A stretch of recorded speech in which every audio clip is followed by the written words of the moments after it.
Welcome to Destination Linux, episode 123. This is a podcast of opinions made up of four of the greatest minds ever to discuss Linux on the history of the planet. My name is Noah, and with me today are my apex predators podcasting, Zeb, Ryan, and Michael. Michael, how have you been this week? I've been doing great, and I actually have good news about the latest episode of This Week in Linux. I was on time. It was amazing. And I also released it on time before we even recorded this episode, which is unheard of.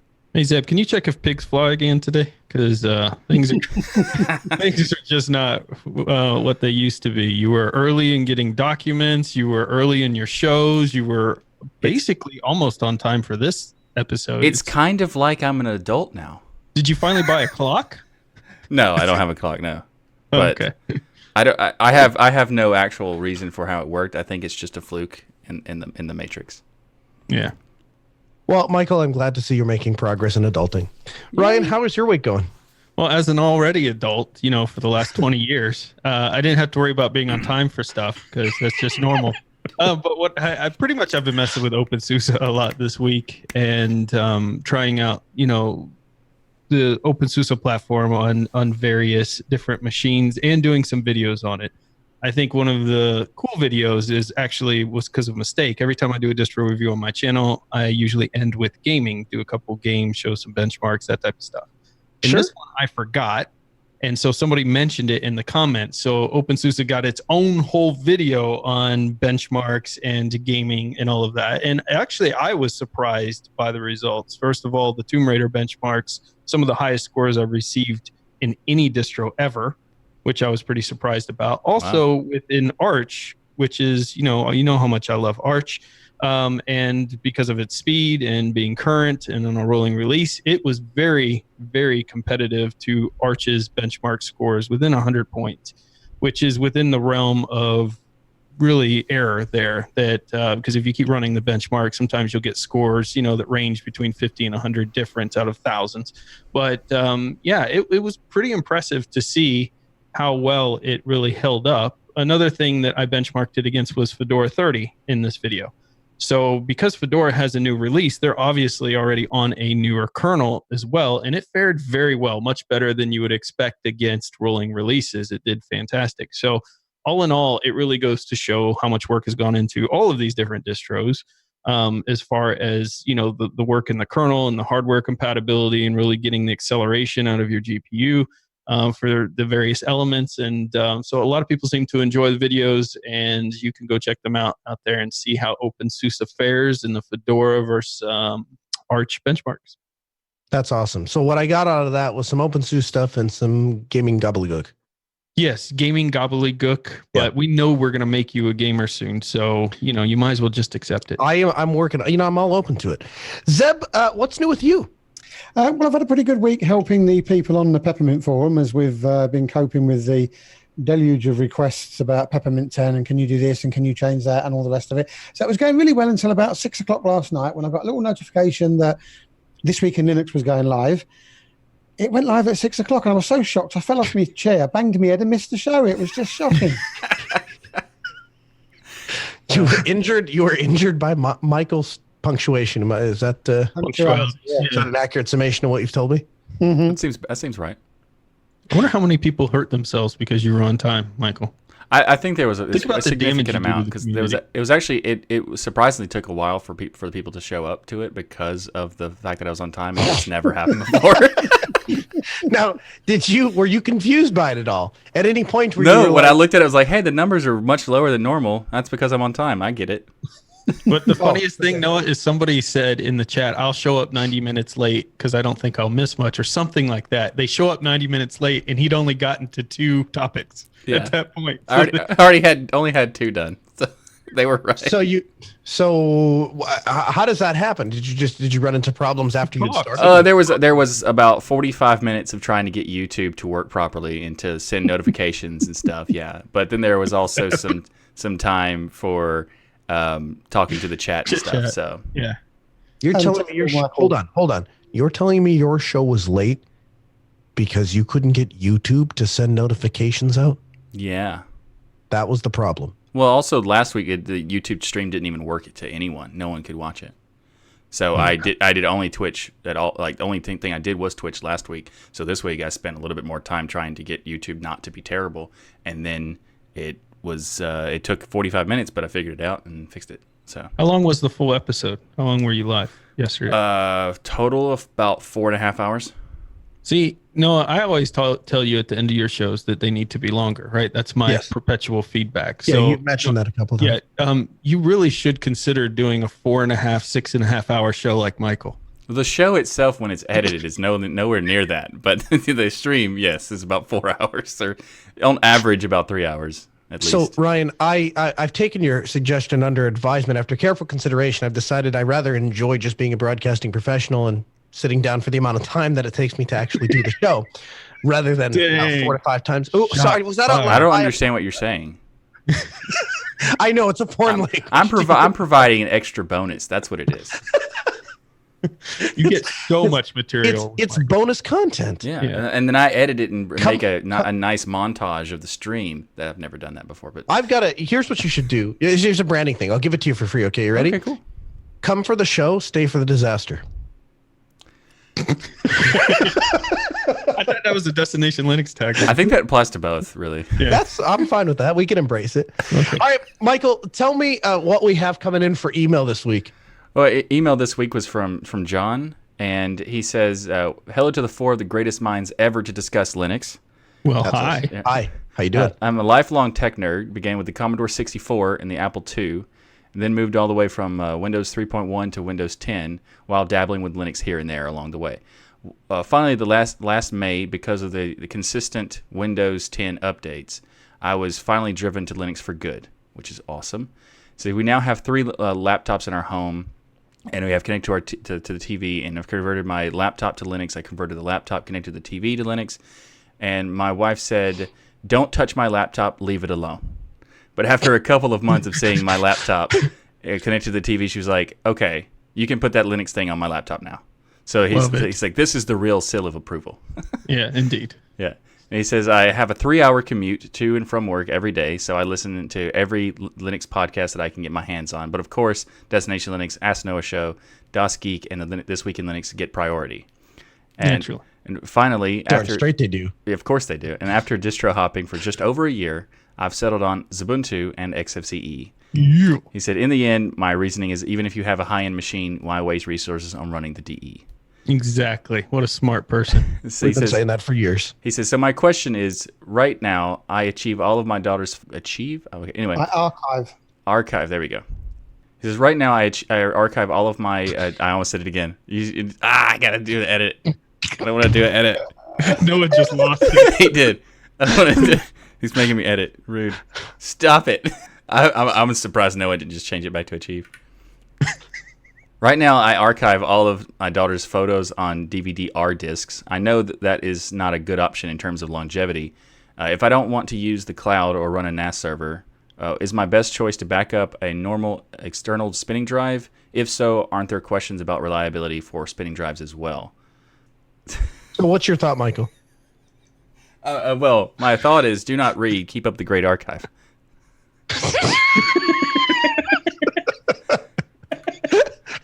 And for those people who can't see what's happening, is Michael's trying to read the email and we're changing its contents as he's talking.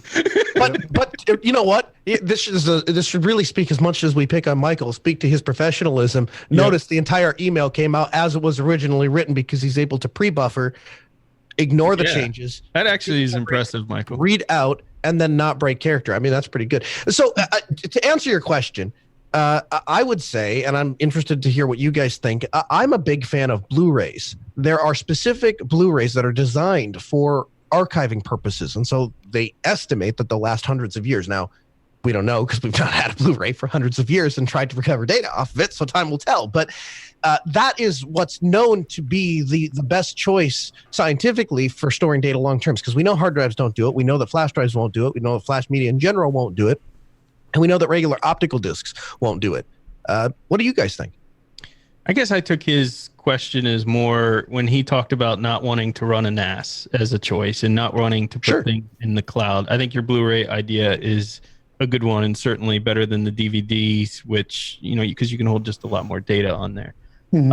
All drives, to answer his question, have the ability to fail when he was talking about the difference between spinning and solid state. So really, there are drives that are specific in the solid state realm as well as the spinning drive realm for enterprise level backup solutions. And really the difference between those drives, there's a bunch of things you could go over, but the main core difference is they test them a lot more, the mechanics are a lot solid, and they're slower as a general rule because they keep a more consistent spin rate. So instead of spinning up really fast, they basically maintain, generally it's around 5,400 RPM in the spinning realm. And they're generally not as fast as the your SSDs that consumers would buy for non-backup purposes. But both of them are very reliable options for you to put data on. The problem is, like, even with Blu-rays or anything, if you get a bad backup or the disk gets scratched or the drive goes bad and you only have one backup solution, whether you choose Blu-ray or drives, you're going to put yourself in a really bad scenario. So if you're going to do the Blu-ray route, you need to make multiple backups and you need to test those backups after you're done. If you're going to go to the hard drive route, you can get, especially, I have a hard time suggesting used, but if money is an issue, you can get a lot of enterprise level drives like the Iron Wolf and other drives that were taken out of enterprise machines. They still have a lot of life in them. And you could get those used usually for pretty cheap and have multiple drives that you're backing your data up to. It would be better to do a RAID in a NAS solution, but he specifically said he doesn't want to. So in that case, have two drives. One you back up to both, and that way if one fails, you have a backup solution. Or do Noah's suggestion and just use Blu-ray, which probably would be cheaper than mine. But don't focus so much on solid state versus spinning, which is more reliable. It's really the class of the hard drive that's more important than the differentiation between spinning and solid state, because they both can have a lot of life. I don't know if I entirely agree with that. I agree with most of it. I think that every test that we have for long-term data reliability shows us that spinning disks outlast SSDs, right? If you look at, like, especially like the WD Reds or the blacks or even the purples that are designed for security use, like they go years and years and years. Whereas I think the recommended swap for a SSD is, I want to say 3 years if they're in use. Yeah, potentially. But what you're really talking about in those studies is generally the drives. And this has gotten a lot better over the years, the spinning drives versus the solid state in the consumer realm. When you start going into the networking realm, there are a lot of servers today that you can buy from the big enterprise suppliers that come with solid state now because they've improved it a lot. Oh, sure. But yeah, at the end of the day, though, I think you would agree that either way, you're going to have multiple backup. Whether you go hard drive or Blu-ray, you need having one solution, like one disk is your backup, right? And then waiting 2 months in between and then burning another. If that other backup doesn't work, you're in big trouble. So you really need dual. I would tell you, if your data isn't in three places, it doesn't exist. Yeah. Yep. So which is why they have to turn back up, and then back up again. So I think you should go with the NAS solution, though. I think you should look at a Synology NAS or something like that the consumer level that's just two RAID drives and a RAID configuration, and it basically will set all that up for you. I don't think you should write off NAS. You may be thinking like some of the free NAS stuff and things that me and Noah talk about. Those are overkill for most consumers, but fun to play with. But you can get consumer level backup solutions with drives that are very reasonably priced and will at least give you some redundancy. Absolutely. The Antergos project, it comes to an end after 7 years and 931,000 unique downloads later. The Antergos project comes to an end. Now, the project leaders state that we no longer have enough free time to properly maintain the distro. They say this, quote, "We came to this decision because we believe that continuing to neglect the project would be a huge disservice to the community. Taking this action now, while the project's code still works, provides an opportunity for interested developers to take what they find useful and start their own projects." Now, the good news is that existing users will be continue to be able to use their systems, and they'll continue to receive future updates directly from Arch. Now, it's sad to see this project end, and hopefully the very talented developers will be able to continue their other projects in open source. My thought is there somebody going to step in to help out with this and maybe pick this project up, or is that not on the table? Would the developers of Arch permit somebody else who wants to step in and say, hey, we would like to come in and continue the Arch legacy. We've seen that happen a number of times in other projects.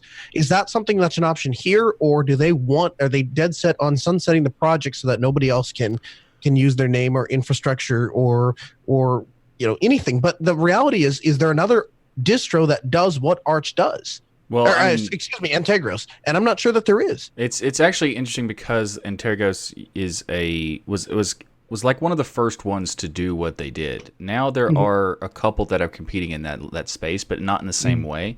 Yeah, and there actually is. Just out of curiosity. Well, there's Arco Linux. They're doing a similar thing where it's a quicker access to install, and they have different approaches where you have like the more done stuff for you, and then like in stages you get to like the stuff that's doing a lot less. Where like and Antergos has a similar approach, but they had it all in one installer, so it's kind of similar but not the same.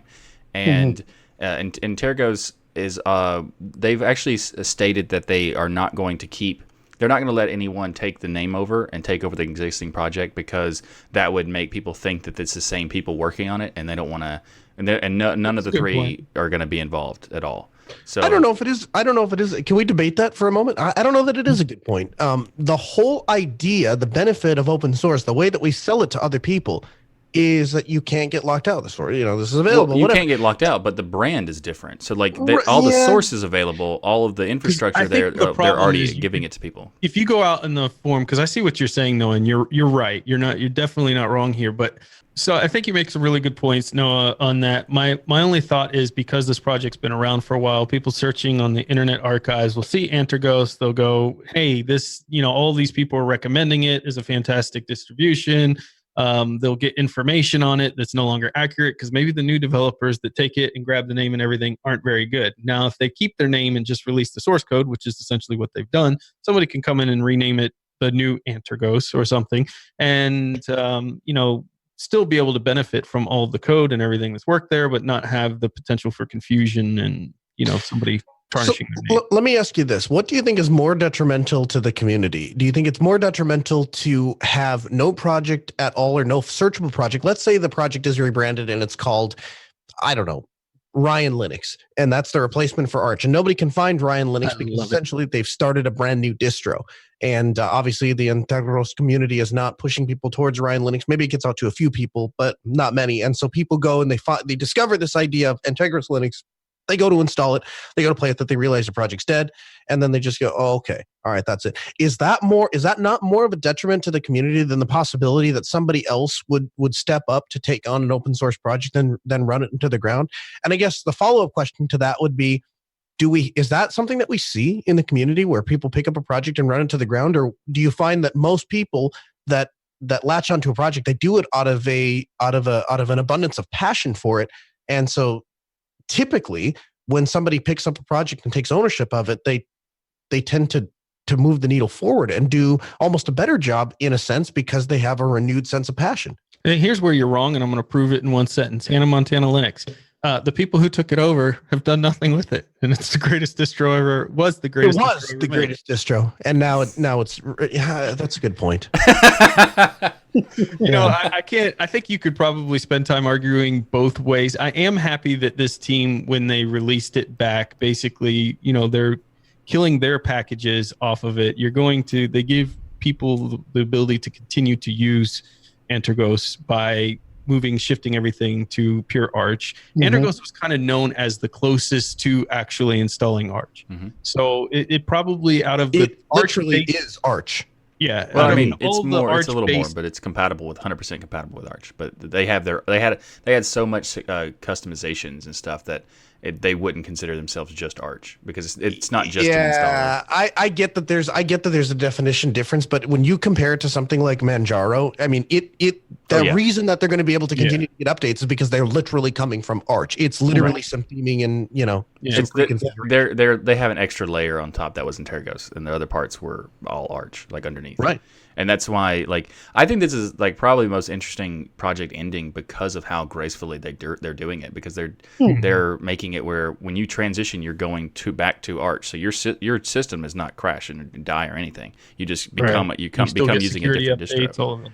Yeah. So am I just weird for not being happy that there's not even an opportunity for? It's not. I'm not happy that they're getting rid of it. I think Antergos is a great project, and it's sad that it's going away. Is it really graceful to like here comes the end, like, and we're they're doing it when the code is still available. There's people who would just like ignore it for months or a year, and then all of a sudden, hey, we're not doing it anymore.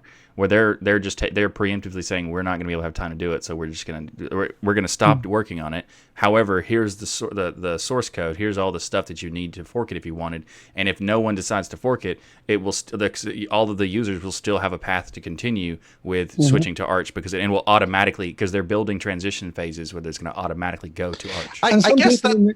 So I was just saying, and some people in the community have already said that they're going to be carrying it on. So what would be interesting is, if we can make a little note somewhere, in 6 months' time, let's all search for Antergos, and do we find the new one? Yeah, that'd be interesting. And the new project is being made by the community from Antergos. Like all of the people who are making this, it's code named Endeavor, but there's actually they're going to rename it and make it something like when they make a new distro, they're currently having like a suggestion phase of new options, and they are making a new version, and all the people who are involved in this. Well, not everybody. There's like 6 or 7 people involved in this process, and most of them are moderators from the Antergos forum. So, like, there is a lot of community management is being switched over to the same for like kind of pretty much the same people, except for the developers are going to be different, and they're also getting help from a Reborn OS developer. So, like, the project is not necessarily dying in that sense, because you still have the users are still having a path, and the overall community is going to still have a source to go to if they want to switch over.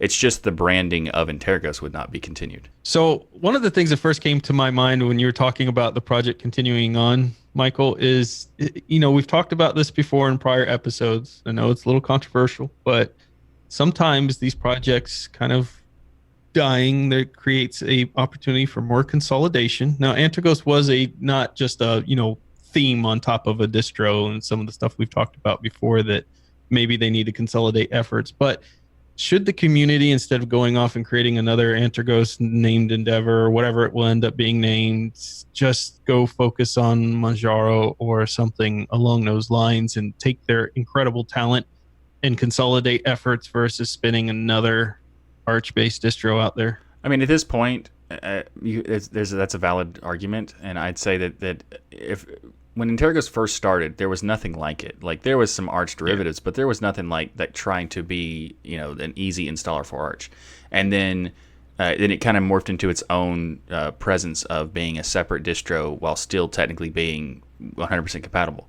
And then there was other distros that popped up, and if they were to have ended earlier, I would have said probably it would be a shame for them to go, because there wasn't that many options. But now there's like, I don't know, 10 different things that are kind of trying to do the same thing. And I think Antergos was what did it the best.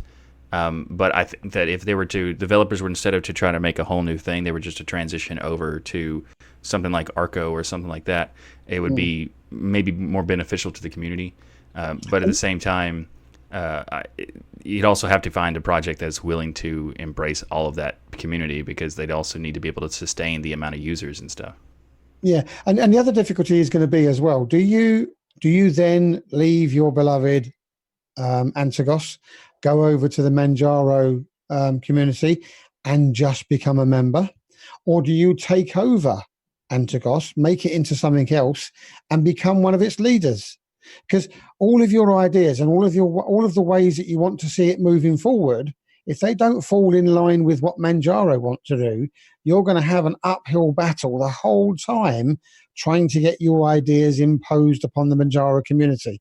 Whereas if you take over the project and go your own way, you can now take it where you want. So I think that's one of the main difficulties, where you have people won't all collaborate together because they've got different ideas, and one wants to go that way and one wants to go that way, and someone wants to go south and someone wants to go north, and you'd end up with this room of 50 people trying to make a decision, whereas a room of 5 people can make that decision that much quicker. Yeah, I just think all of that talent, if you put it, so I personally believe rolling distros are the future of the Linux desktop. Now, I know nobody's going to be on bandwagon with me yet, but eventually I think you will.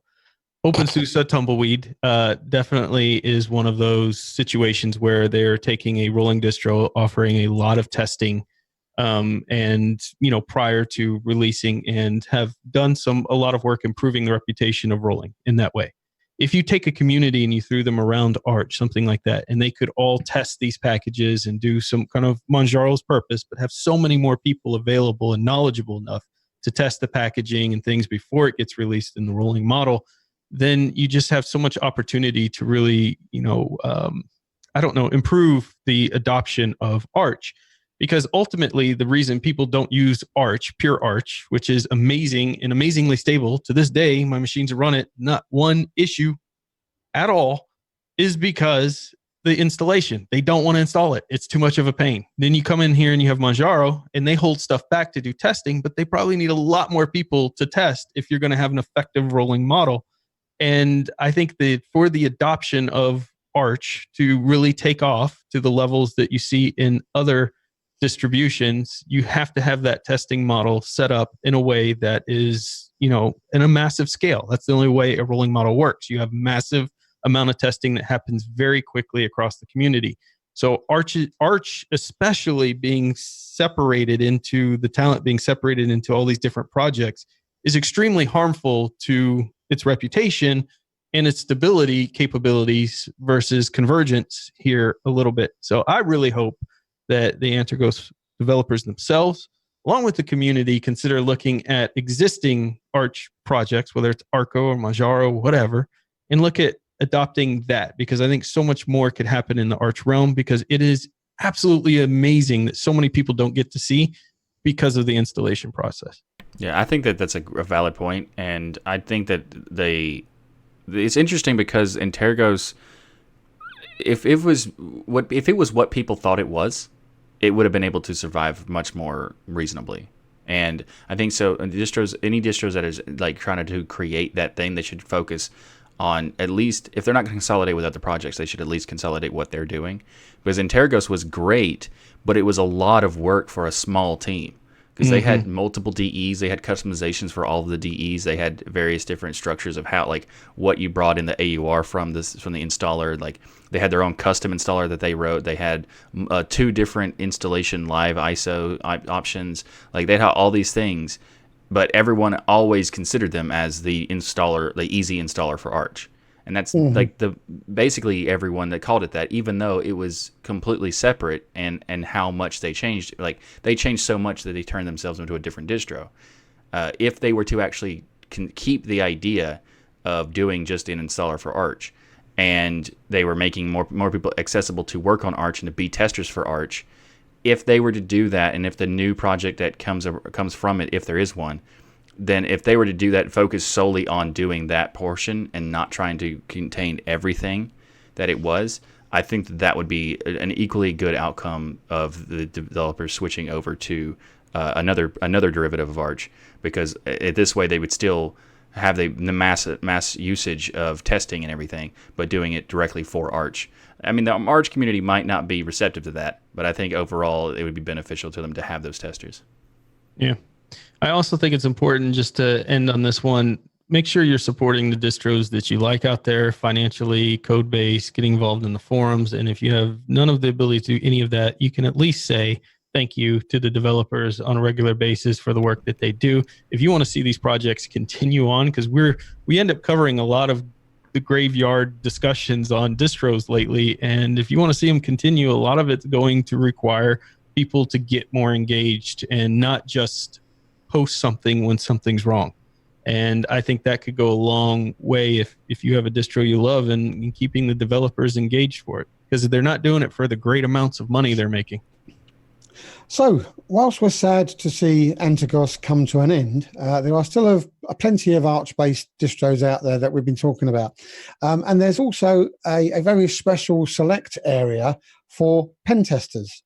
And Blackarch has a new release. So Blackarch is an Arch-based pen and security research distro with over 2,000 tools at its disposal. So some of the key features of this new release include that they've added more than 150 new tools. They've added the Jedi Vim plugin. They've updated basic Vim plugins. They're including the Linux kernel 5.1.4 and the ISO file cleanups and tweaks. They've got an updated Blackarch installer to version 1.1. Updated Blackarch tools and packages, including config files, updated all system packages, window manager menus, awesome Fluxbox, and OpenBox. So if you're into the world of penetration testing and security testing, I'm guessing this is going to be a good solution for you. As I think I've said before, the last time I tried to do anything remotely like this, I ended up DDoSing myself off the internet. So I don't go anywhere near these types of programs. I'm sure some of you guys know what the tools are about and how to use them. So who's going to give us a bit more information? So I think this one's kind of interesting. You know, I get to thankfully spend some time with Bo and see some of the tools that he utilizes for pen testing and security research. And it's just fascinating.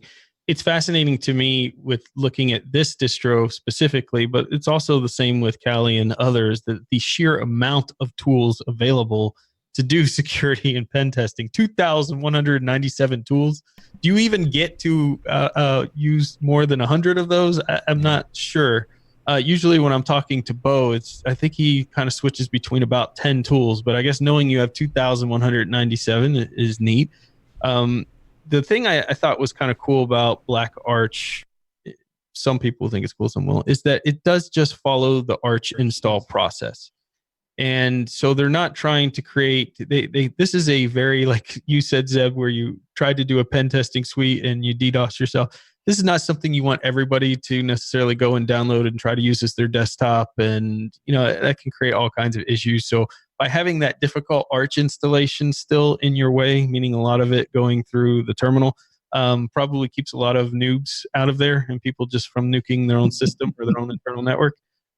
So really what they're doing here is they're taking Arch and they're just packaging it with a bunch of tools that are specific to pen testing. Since we do talk about accessibility a lot, being that this is pure Arch, you would have to use something for install like Talking Arch, or install eSpeak or SpeakUp Screen Reader, but they had no documentation on accessibility there. So that would be something you'd have to go and do all on your own if you were interested in using this and need those accessibility options. But ultimately, Blackarch just seems like a Arch-based distro with a bunch of tools. Yeah, and it's also really cool the fact that it's because it's so close to Arch that you can have an existing Arch system and just install the Blackarch repo and pull in the stuff that you want. So you can actually kind of convert it to Blackarch if you wanted to. So that's a pretty cool feature that they have. And I think that it's also worth noting that just give it like the fact that people are saying that they don't use that many tools, but there's so many available, right? Mm-hmm. And there's just one release, they added 150 new tools or more than that. And it's like it's kind of ridiculous. Like I've actually when I did stuff like this, not like professionally, but I've dabbled in it. I only used maybe 10 at the most. And like there's like most like Metasploit is one of the biggest ones to use. And it's just having that, you kind of have most of what you need. But the having the ability to switch to all these different tools is a really cool feature, and I think that Blackarch is probably, as far as like the installation thing goes, I think that it kind of would be better if most distros like this were like it, like because of like Kali Linux is a very popular distribution, and it's very popular in the hacking world, but it's also very popular in the people who want to become hackers, and the first time they ever use Linux is Kali Linux, and then they try to install it to their system, and then all of a sudden they break their Windows or whatever, like because it's not meant for that. So like if it wasn't as easy to install, that might be like a barrier to entry for people. But it's and they actually kind of realized that themselves, the Kali Linux people, because at one point it was based on Ubuntu. And as soon as they did that, the floodgates just opened of people who should not be using the system.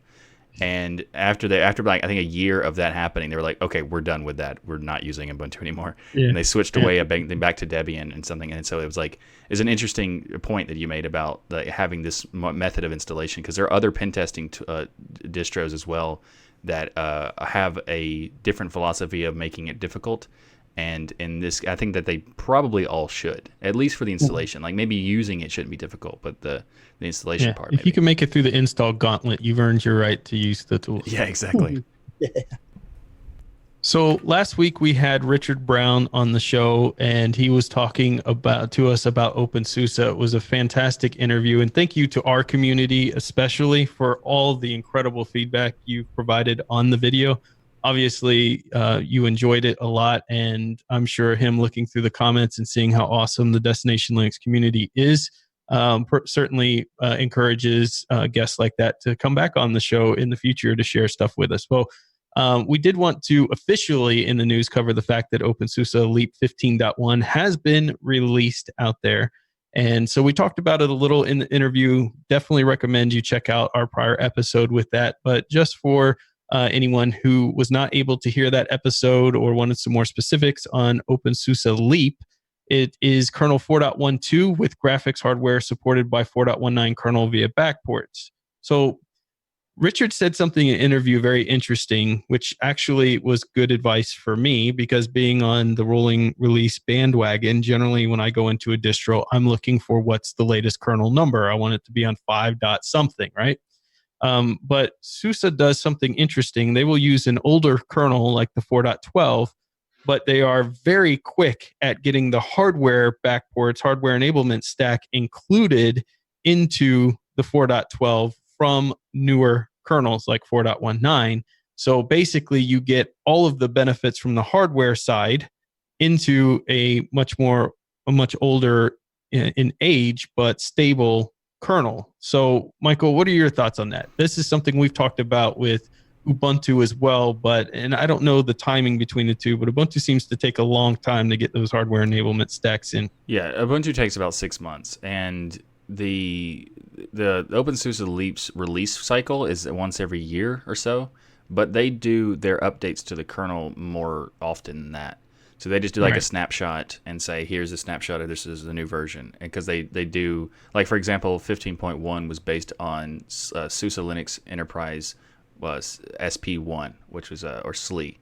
I noticed that last week we didn't say what SLE meant, but we used the term a lot. But like they use the Service Pack 1, and that's why it's called that. But that's because they are transitioning to that phase of improving certain packages, but they don't need to improve.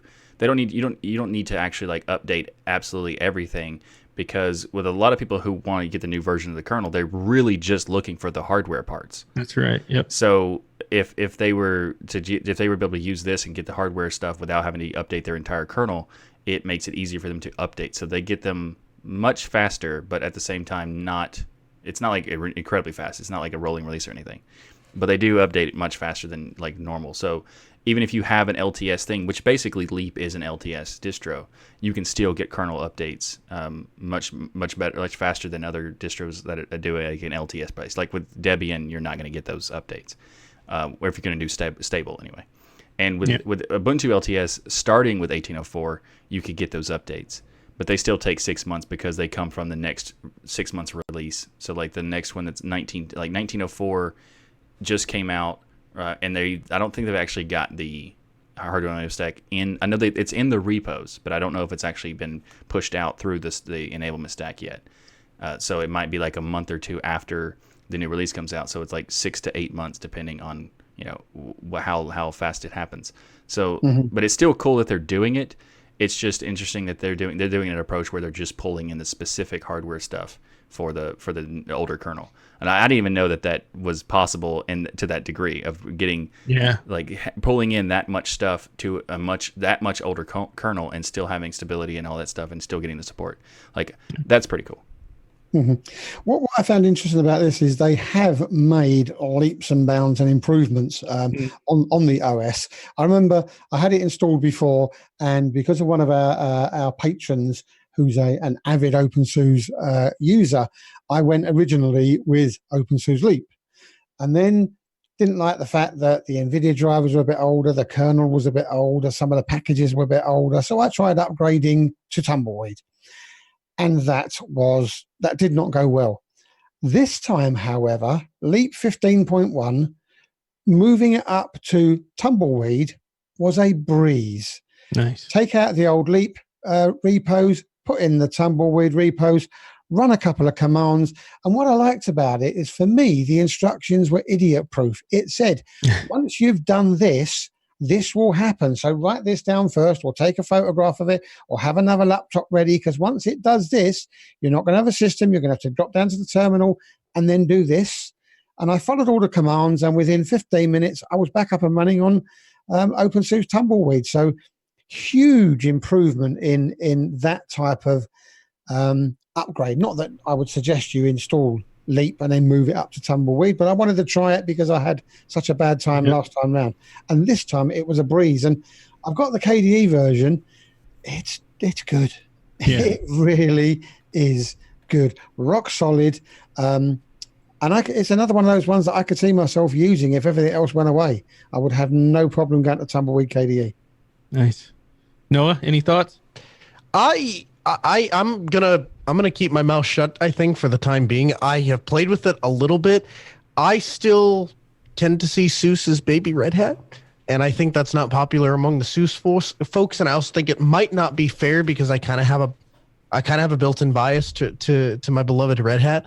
So, and is this an experience? Because I talk about this in one of my recent videos. One of the things I find a lot of people who've been in Linux for a while do is, first of all, it's great that their heads are filled with all this knowledge that I can zap and steal.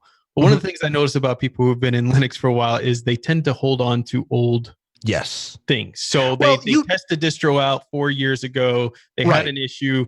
For the next 20 years, they're like, hate it, don't like it, we'll never use it again. But they never give it that chance again because they had some bad experience. I would say for me, it's not so much that. It's just that I have become so comfortable, and because I have professional training in one way of doing things. That makes sense. So that's not to say that any other way is wrong, but when I try to get myself to follow those same tracks, I go, there's way easier, quote unquote, better ways to do this thing. And so it's difficult for me to relate. So what I have to do is continue to remind myself that there are a bunch of different approaches. And even if approach doesn't work for me, it's good for other people. So to Zeb's point, right? It sounds like that really made an impression on him. And if his distro of choice goes away, he's got his second in line. I think that's a really good thing. And it means that it's going to make both his primary distro, is it Peppermint Os is what you use? Yep. Yeah. So if it continues to raise the bar for Peppermint Os now, right? Because they have to do a better and better job to be able to stay ahead of what is a known quantity with SUSE for him. And for me, it just means that Red Hat has to continue to iterate to stay above what I know is going to be somebody that's hot on their heels. So I think it's a good thing. I just you have your preference. I have my preference, and so I just feel like if it's not beneficial to the discussion, then just absolutely keep your mouth shut, kind of a thing. So we have some really interesting news coming out from the Xfce team. So it's been a significant amount of time, about 4 years or so, since they released Xfce 4.12. So it's due for another release, and they have announced that 4.14 is now at a pre-release stage. So they're looking at maybe having a release sometime in August, but they do the whole it's done when it's done, so we'll release it when we're ready approach to releases, which is a completely valid approach to doing it. It's just it's been a significant amount of time, and they not in Xfce world. It's like dog years there. It's been slightly longer than their usual 4 average. years in Xfce world is like 3 days in human time. Well, that's fair. But this is actually pretty cool because this is a huge update what's coming. So the 4.14 versus 4.12 is all of basically the entire stack of Xfce switching to GTK3. So they're going to be like retooling the entire structure with the new toolkit version. Yeah. So they're going to have like UI improvements overall. They're going to have Wayland support. They're going to have high DPI scaling added. All kinds of benefits that use for switching to GTK and getting the newer versions of everything makes it a lot more reasonable to have Xfce on much newer hardware, so you could get all the benefits of having like a high DPI monitor and everything like that. So as the Xfce fan of the podcast, Ryan, what are your thoughts on this? Well, this is there's a lot of work in here that are, sometimes when you love Plasma, but sometimes people will make a point and you're like, yeah, okay, I can't deny that sucks in Plasma, right? Right. The same thing happens with Xfce. I love Xfce, but I cannot deny that it takes a really long time to get updated, but that's part of its purpose. So I'll usually defend that and say, yeah, but it's stable and it always works and you can always utilize it. But there are other things that I can't really defend. Some of that is the flickering issues that can occur. And they have finally worked on fixing that to provide, the flicker-free experience, which is huge. The high DPI support is something that's hard to support for scaling.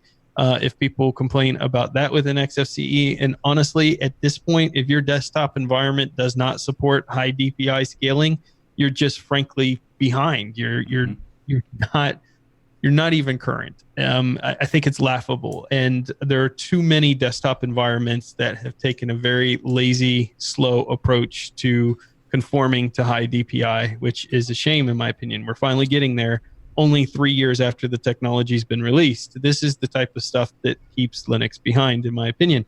So I'm happy that they're fixing all this. I think some of this stuff took way too long. I'll be honest. I love Xfce. I love the work that they do. It's one of my favorite desktop environments. It's my home. It's the first desktop environment when I fell in love with Linux. I was like, this is it. I love it. But at the same time, there's some valid issues there, and they're fixing it. And I just think it took too long for some of this stuff to come in. And I really think the Xfce team needs to find a way. I get that, hey, we take these long release cycles before we add in these features. I get the idea of it.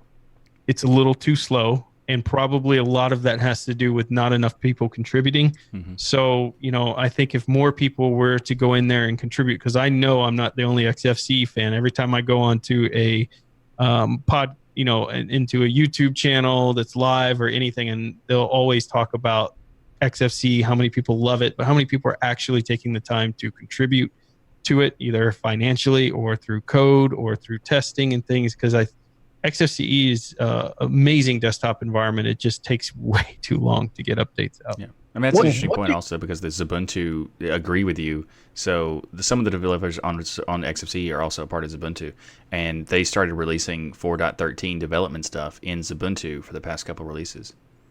Yeah.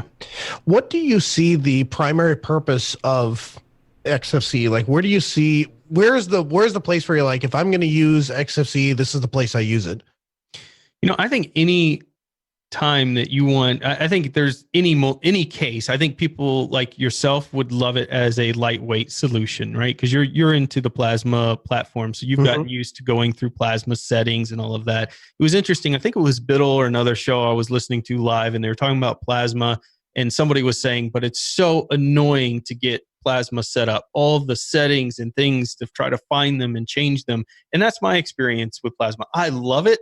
I'm on it right now. It's one of my favorite desktop environments, but it is annoying to find out where they've stuck each setting randomly in places. Or let me give you an example. In Xfce, if you open the menu and you want to resize it, you go to the corner, you click it, and you move the menu. Now you have a bigger menu.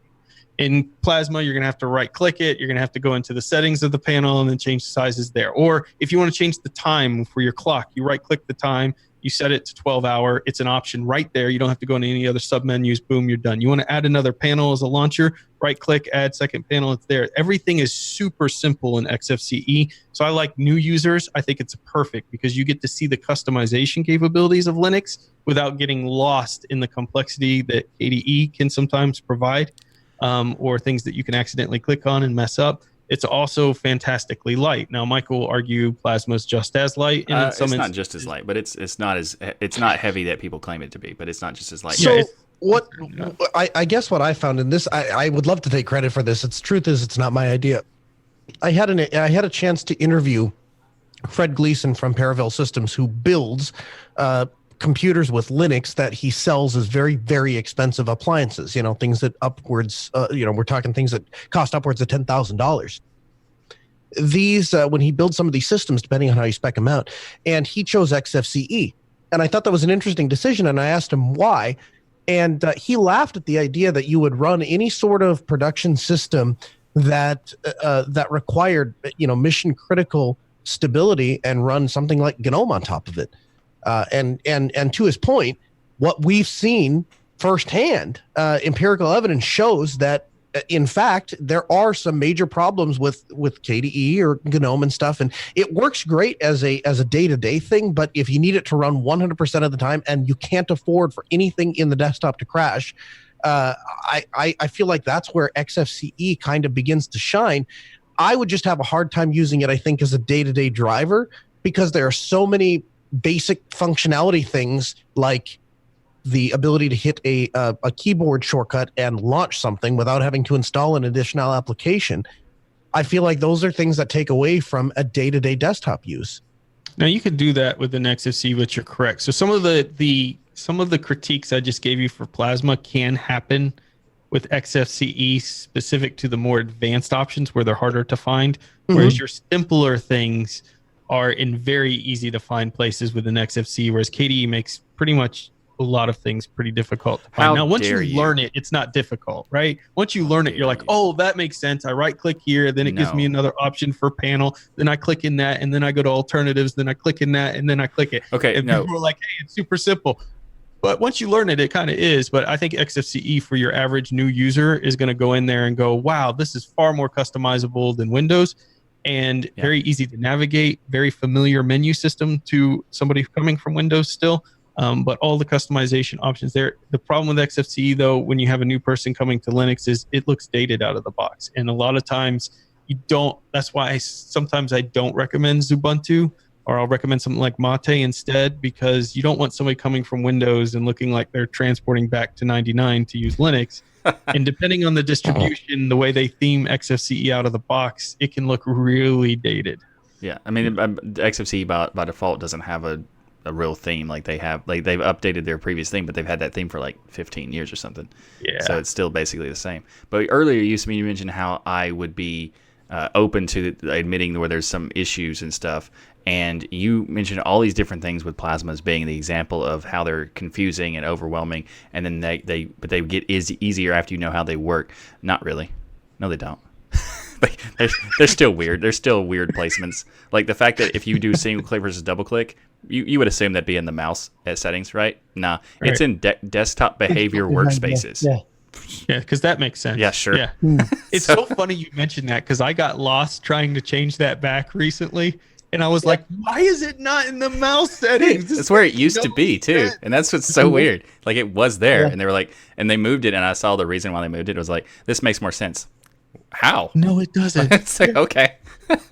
So anyway, there are things that they all have their negatives, issues, right? But I think that one of the things that if Xfce, as soon as 4.14 comes out and they've upgraded the structure, and if they were to put some nicer polish on the actual design of it, I think that Xfce would be a really solid choice, especially for beginners and for people who want like the stable distro structure. Because I think that it's, as far as like functionally it goes, it has a ton of potential, but it does need a lot of work on the and let's not forget one of the nicest, kindest people, because to me it really does matter who's behind the code. Oh yeah, even and Sean Davis has to be one of the nicest, coolest dudes you'll ever meet. So. I agree. Yeah, he's a great dude.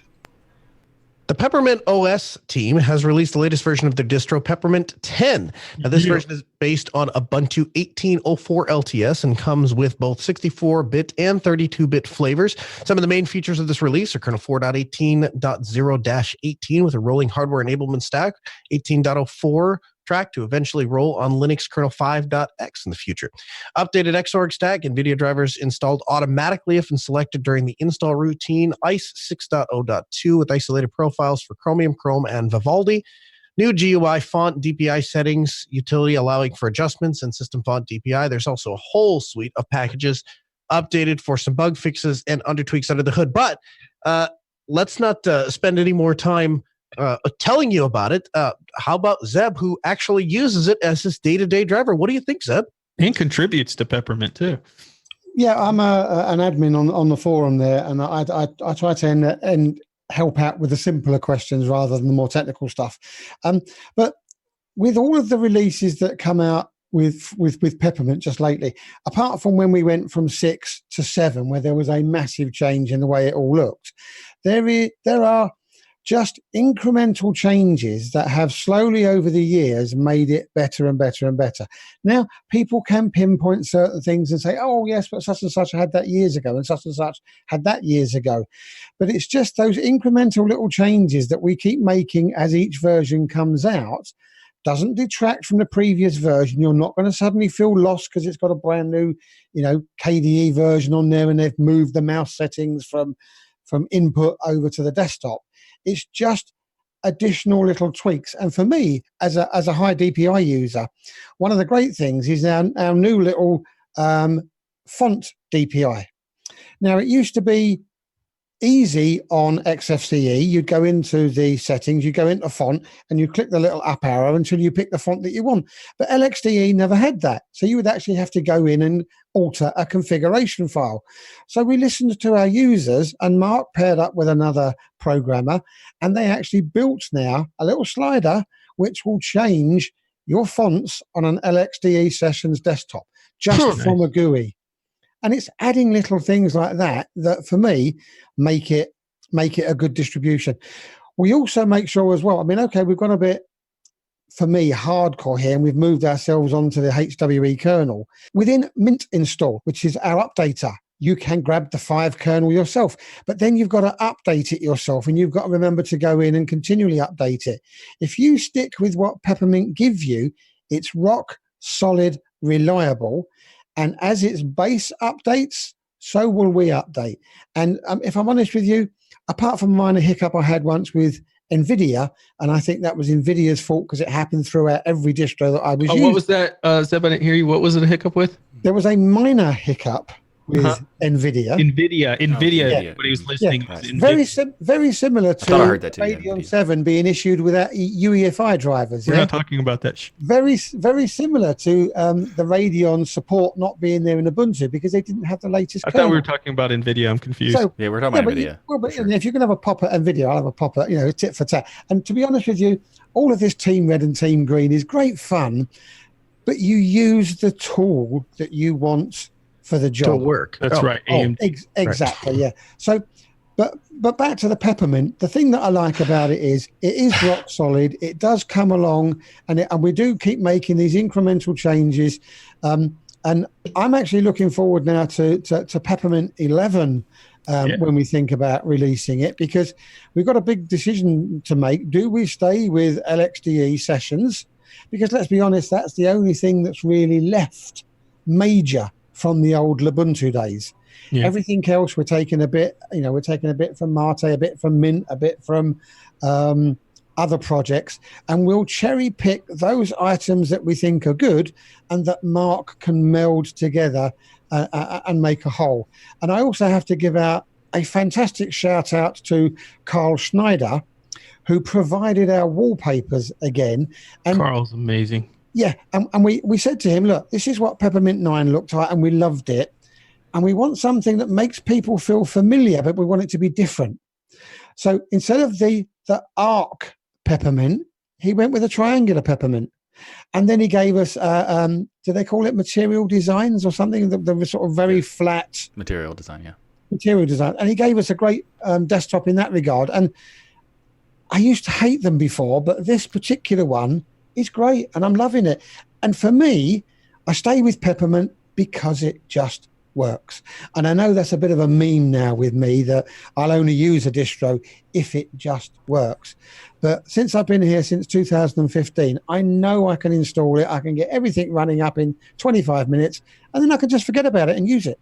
It's great. Let me ask you, do you suggest when you meet new people coming to Linux, do you recommend Peppermint or the standard Ubuntu Mate like a lot of people use, or what's your recommendation usually? Well, there's a little bit of standing joke that I've got with Popey at the moment, that I'll tell him to go to Ubuntu and use all that mountain of knowledge and expertise to get comfortable with Linux.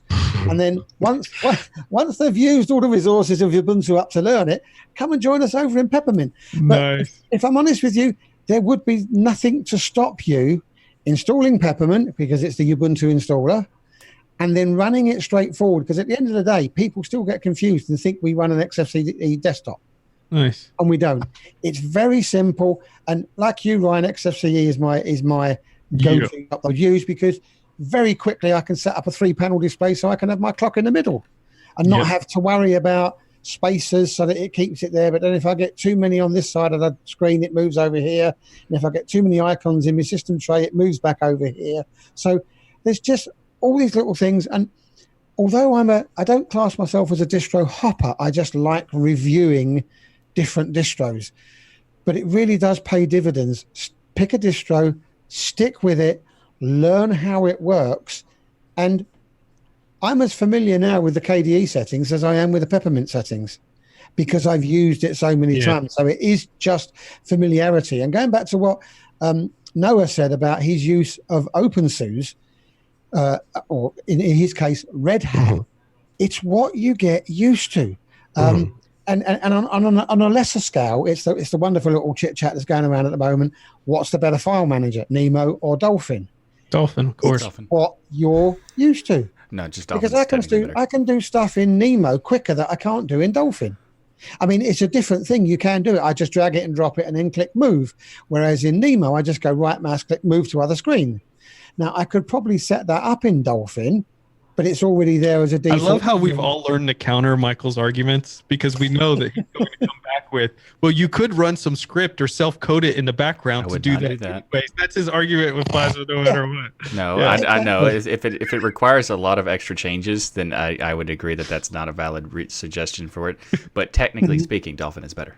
Now, I have never heard you, Zeb, talk longer in a segment than this one, which just goes to show the absolute love you have for Peppermint. Passion. Yeah. I love That's a good it. thing. And just to finish off, the Peppermint forums. Another thing you're not going to want to say in the US. Yeah, they are really, really good. It's only a small team. And yes, you'll get the occasional person who comes up and asks a really strange question and then gets the hump because they don't get an instant answer. Well, there's some of us in America, there's some of us in the UK, there's some of us in Germany. So we're not going to be there 24/7. But there are very few unanswered posts in Peppermint. That's nice. And if we have an honest answer for you, it's like, sorry, I don't know. Go and search Ubuntu. Go and search the Arch Wiki.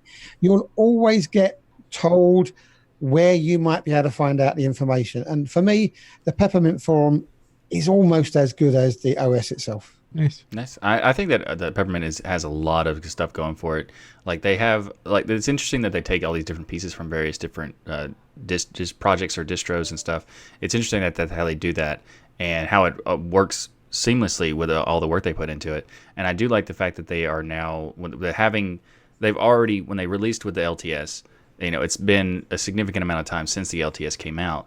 So they automatically started with the enablement stack activated so that they have the latest kernel available in that stack immediately, so you don't have the wait for the newest versions to update and everything. So that's pretty cool. But I think my favorite thing about Peppermint is ICE.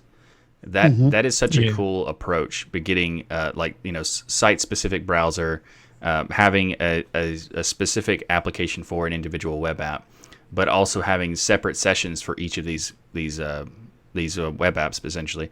And let's say you have you want to use a specific social network and you have 6 accounts or something.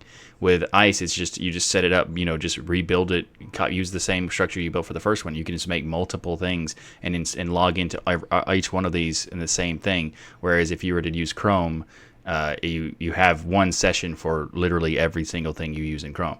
So unless you switch profiles, which defeats the point of having a separate browser thing. So that is a really nice feature to have. And I think that ICE is probably my favorite thing. And I think that if you haven't tried Peppermint before or you haven't tried ICE, it's definitely worth checking out for this latest release. And Zeb earlier said that he was looking forward to or interested in what happens with Peppermint 11. But what about Peppermint 10 respin? Yeah. So what's going to happen there? Well, that may happen in 6 months' time, depending on whether or not something new and exciting comes along. And I'm guessing it will be, and it will probably be quite a big release. Thinking about it, because Xfce 4.14 comes out in August of this year. Yeah. Which will be 5 or 6 months after Peppermint has been released. So hang on, May, June, July, August, now maybe a little bit longer. So around about Christmas time, we will start to bring in those 4.1 components of Xfce and mold them into Peppermint. And I'm really pleased that they're finally going fully GTK3, because one of the things that Mark has to spend an awful lot of time on is getting the theming right. Because you've got bits of theming that's got GTK2, bits of theming that's got GTK3, and he spends a lot of time going in and editing them so that when you choose the Peppermint versions, they all do try and look as good as they can. And ICE has come on an awful long way from when it first started. I think it first started and you had Firefox and Chromium. Well, now I think as well, or Firefox and something else, but now you can have Chrome, you can have Vivaldi, and I think there's another one in there as well. So you can choose the browser of your choice. But it's interesting you picked up on that, because one of the biggest complaints we get is, oh, I don't know why you've got all that Google stuff in there. I don't know why you've got all that Microsoft in there. It's a shortcut to a website. If you don't want it, it's a 2-second click away. We haven't bloated the system out. There's no bloat on the system at all, because it's just literally a shortcut to the website. And if you don't want it, you can take it away in 2 seconds flat. Yeah, and I think the ICE is a really good reason to use Peppermint. If you've never tried it, it's like just try out ICE. It's a really cool solution because you get the benefits of having, like, you can basically create your own web app to desktop app using ICE. So that's really awesome. Okay, so moving on to some software news, and Firefox 67 has been released. So Firefox 67 demonstrates improved performance thanks to a number of changes, such as lowering priority of set timeouts during the page load, delayed component initialization until after the startup, painting sooner during page load but less often, suspending unused tabs. Keyboard accessibility has also improved in the latest version of Firefox, with the toolbar and scrollbar overflow menus are now both fully keyboard accessible. And there's lots of other improvements, including that users will be able to run different Firefox installs side by side by default, so that they can run the beta and the release versions simultaneously. Now, what was really interesting about me and seeing that I was going to be reviewing this particular release is I've just recently decided to go and try the Firefox beta to get onto the latest and greatest version. And I thought, wow, this Firefox 68 is fantastic. The speed is brilliant. Well, it turns out if I'd have just waited for 67 to install, I would have seen that speed increase anyway. And I know it's got an awful lot quicker because for whatever reason, whatever magic machinery they've done, pages do load quicker. You don't have to wait 3 or 4 seconds for something to load up. You click the button, up it comes. Okay, you might not see absolutely everything, but you can carry on with your browsing while the other more clever bits install in the background. I might be getting converted back to Firefox because of this. It's great. What have you been using to this point? A mixture of both. Okay. Firefox is the default browser that comes with Peppermint, so I have to keep knowledge of how to use it. But I'm not going to lie to you guys, Chrome has been my go-to browser for however long it's been out. Now, do you use Chrome or Chromium? Google Chrome. Google Chrome. Okay. Yeah. So you're just basically as filthy as you can get. Got it.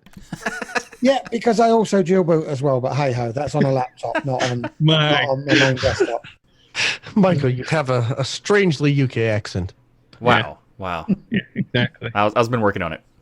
No, Michael, you're a huge fan. Noah, you're a huge fan. Before we get to Michael, Noah, thoughts on Firefox 67? Anything in there that made you excited? No, not particularly. I will continue. Here's the thing.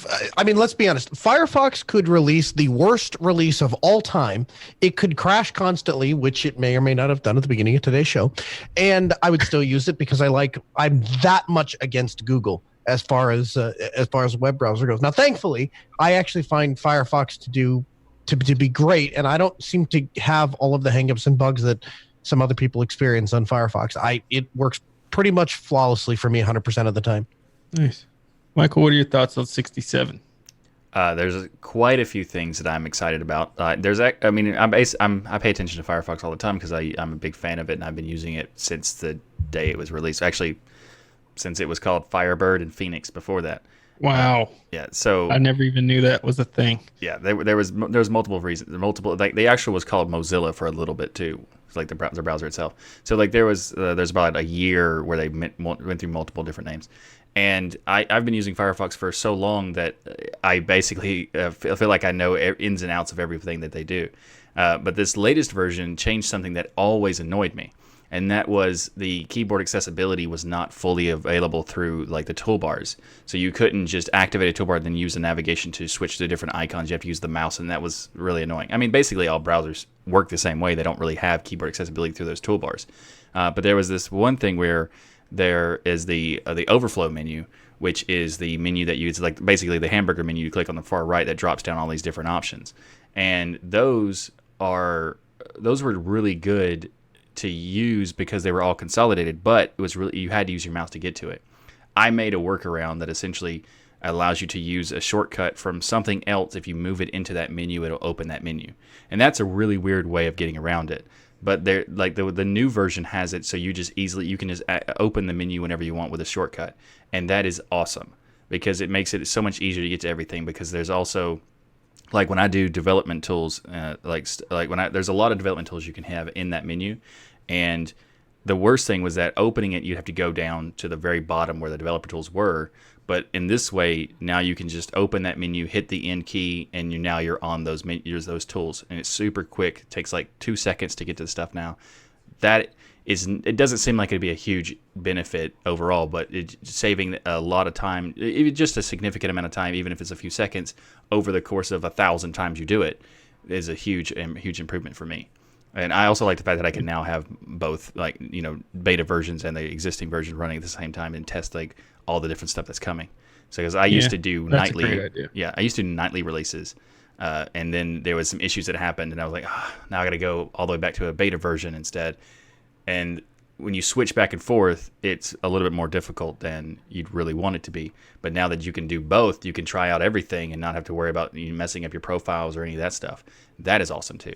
So I'm a big fan of Firefox. I actually have some videos that I'm working on to promote Firefox and all the things that I like about it. One of them is 5 reasons why Firefox is my favorite browser.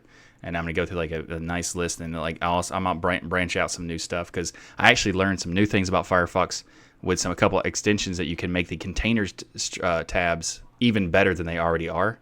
So cool. I'm going to make a video about that. So we'll all know about it in 2022. That is exactly it. Exactly. We'll look forward to hearing about Firefox 87 then. Yeah, exactly. It'll be somewhere around there. Zeb, I was curious because you actually sent me a note and said, or the group a note and said, look, it's actually as fast as Chrome with video. And now, if you've ever used any, Noah talked about the Google services, and some of his dislike, which I share that with him immensely. But Google also has done a thing where it seems like Google services like YouTube run much better in Chrome than they ever do in Firefox. But you were saying, hey, I've been playing video content in the new Firefox, and it's just as fast, if not faster, than Chrome, which I thought was interesting. Yeah, I mean, it's got to be a huge difference for the human eye to see it. So yes, no doubt some clever person like the guy from Foreignex will be able to come up and say, well, actually, Chromium or Chrome renders YouTube videos 0.007 seconds faster than Firefox does. But for your average user, I can sit here and double click on the Chrome and then double click on the YouTube and watch the same video and see no difference in playback quality. So if there used to be a problem in the past, there certainly isn't one now. The only thing that still really bugs me is some of the stuff that Google provide. Let's say like Google Hangouts. If you don't use Chrome, you can't use Google Hangouts. Why? Yeah. Why do they not allow? Are they that scared that other browsers might do a better job than they are? Yeah, they don't want to go I think it's trying to pull them into the infrastructure, right? You want people on Chrome, you want people using G Suite, you want people using Hangouts, and so you penalize anytime you use Firefox to edit a Google Doc. You penalize when somebody wants to use Hangouts and use, something other than Chrome. Yeah, I think that's kind of the natural progression if you're Google, right? it's a progression for terrible, awful companies, yes. And it reminds me of the days where you go to a website and it says, this is best viewed in Internet Explorer version whatever. Oh, yeah. Yes. No, it's not. Nothing is. Nothing best is, yeah. Internet Explorer. Yeah. But let's hope that eventually it goes down the same route that Windows had to go down, where they had to say, actually, you've got Internet Explorer, but you can install any one of these, and you had like the internet browser options, like some of the distros give us now. Yeah, you can go browser selection, and you pick your browser of choice. Yeah. If Google are that sure in their knowledge that they've got a better browser, let people make the decision. Mm-hmm. What do you want to use, Google or Firefox? And if you are that good, they will naturally gravitate to Google, unless they hate the data collection side of things. But, base your surety on your product, not by forcing people to use your browser if you want to give the best performance under certain circumstances. I agree. I think they're barking up the wrong tree there. So next up in the news is a really interesting article. I'm really interested to hear your opinion on it, Michael, Noah, and Zeb. So Huawei is a company that builds fantastic hardware from China. They have entered the U.S. phone market. They've entered the U.S. laptop market. They are well known for being extremely competitive in these spaces, for providing the very high quality devices with the specs that you would expect from the latest iPhone or Android device, but also at a very, very reasonable price, which made them very attractive to people. They also are involved in building a lot of network equipment and things like that, which some people aren't familiar with, but they do provide equipment for telecom companies, etc. So there's a lot of things that this company's been involved with. But essentially, they have been banned recently from the U.S. I believe this is part of the trade wars and things that are going on. But the administration has stopped companies from doing business with Huawei going forward. Now, I had a Huawei laptop. It was an AMD-based laptop. Absolutely loved it. Strangely and ridiculously close to an Apple MacBook Pro. Like so close that if you put a different logo on it and I handed it to somebody, you would say you just handed me an Apple MacBook Pro, and you could not tell the difference until you looked and saw there were more ports, and then you'd go, okay, something's off. Because, yeah. But in any case, so there was some accusations of IP theft between Huawei and things, and all this is accusations. We don't know what's true or not, but again, holding one of their products, I was like, wow, this is really close. But Huawei has denied these claims over the years. The NSA does not like competition on spying, obviously. So that means that we have a complete ban of Huawei products here. Man, you're on a roll today. Hey, I'm just, calling a spade a spade. So Microsoft has taken down its Huawei-based offerings from its website, and Google has denied Huawei access to proprietary components of the Android OS. Essentially, ARM has also, Qualcomm, Panasonic, Intel have all taken down Huawei products, basically from a international perspective, which any technology company really has to be to truly make it. They are completely dead from anything outside of China at this point, or any of the mainstream marketplaces that tech companies need to compete in any case. So they are now rumored to be releasing their own OS, to attempt, because Android obviously kicked them off, so they can't even use that anymore. This is a major blow to anybody who has spent money on these devices. When I say cheaper, we're talking a couple $100s cheaper still. People have spent thousands of dollars on the laptops, thousands of dollars on phones, and now they're essentially going to be bricked because they're not going to get the updates and security patches and everything else now that they've been kicked out there. If you don't have ARM, you can't make phones, basically. So by being kicked off by ARM, they can't make phones anymore. Some people are saying this is the reason FOSS is so important as an investment for companies. If they would have thought of this ahead of time and had a free and open source version of Android, free and open source hardware, this wouldn't have come up. Want to open up the conversation. What's everybody's thoughts on Huawei's demise? Well, isn't there a free and open source version of Android? And my understanding was they're only been barred from getting the Google stuff, not from using free and open source. Technically, yes, but the AOSP is the open source version of Android, and it's garbage. because basically everything that was useful when the first version of ASP came out, they ripped out and turned it all proprietary. So like there's no email app, there's no text message app, there's no like basically anything. So that's why Lineage exists. So Lineage OS is great. It's a great alternative to have an open source version of Android. However, it still requires ARM. So even if they were wanting to use Lineage OS, they would still need ARM to back them. And without ARM, they kind of are in a like if all of these companies were to have like Intel, Qualcomm, Panasonic, Microsoft, if all these companies had just, and even Google not letting them have access to Android proprietary stuff, even if all of these companies ignored or screwed over Huawei, but ARM didn't, Huawei would still have a chance. But because ARM is included, that's a huge hit. Well, you just don't have what other processor is out there? RISC-V, basically, and it's not really at the point to compete with ARM anyway. Sure. Nothing that competes with ARM, that's for sure. Yeah, but I've got a generic question here. How fair is it? And maybe fair is the wrong word, but you've got a company, you've got the US who've said, okay, Huawei, we are going to tell Google they cannot supply you anymore. So why should I be affected in Europe?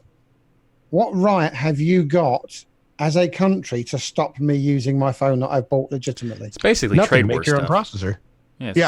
If there was an ARM competitor that was based in the UK and they wanted to supply processors. No. ARM is based in the UK. Yeah. They are. ARM is a UK company, but I'm talking about. They learned. I've bought this phone. I've paid £800 for this phone. Yeah. Are you going to give me the money back, US government?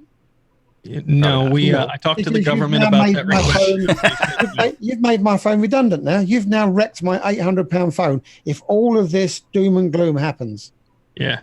So what's interesting is Jacob in our Telegram group here, or Zoom group, is talking about they're still big in Europe, but in the articles I was reading, the UK's top mobile phone networks have stripped Huawei. So some parts of Europe, I guess, are on board with following the US's guidance, and I'm guessing it has to do with some type of treaties and partnerships and trade that they follow suit, Zeb, because I don't think the US, said, hey, ban this phone or we're going to send missiles over to you. But it probably is some trade agreement or something along those lines in which they followed suit because they're in trade with the US. And also there's the stipulation says that if you don't follow suit, that you lose access to using US resources and stuff too. So that would probably hurt. Yeah, they're forcing them. There may be one or two companies in the UK that have stripped them, but certainly Tesco Mobile hasn't stripped using them. 3 UK hasn't stopped. They're still selling them on their websites now. You can still buy a Huawei Mate Pro and get a contract out on it for £49 a month. So it's not everybody. It might be 1 or 2. It might be like BT and O2 or something, which is basically just one company. So it's going to take a long time to filter all the way down and all the way through. But let me ask you this question. I mean, there was something quite interesting written in the article here that without any way of distributing their hardware outside of China, I mean, apart from the fact that they can't get an ARM processor, what's going to stop this multi-billion-pound Chinese company taking on risk and getting it ready within a couple of years, taking on their new operating system, which I understand at the moment they're saying, oh yes, we're going to have it out in August, and other people are saying, you must be joking, it's never going to be ready in 2 years August. You won't, if Huawei want to continue to make phones, you won't stop them. They're too big, and you're then going to have, well, it's China against the US. Let's prove to them that we are still the second largest phone manufacturer in the world, and even though the big mighty bad US stopped us from doing it, we're gonna carry on. This guy with the big mighty bad. Yeah, here's the thing. But that's what the Chinese people will say, and there's billions of them. Yeah.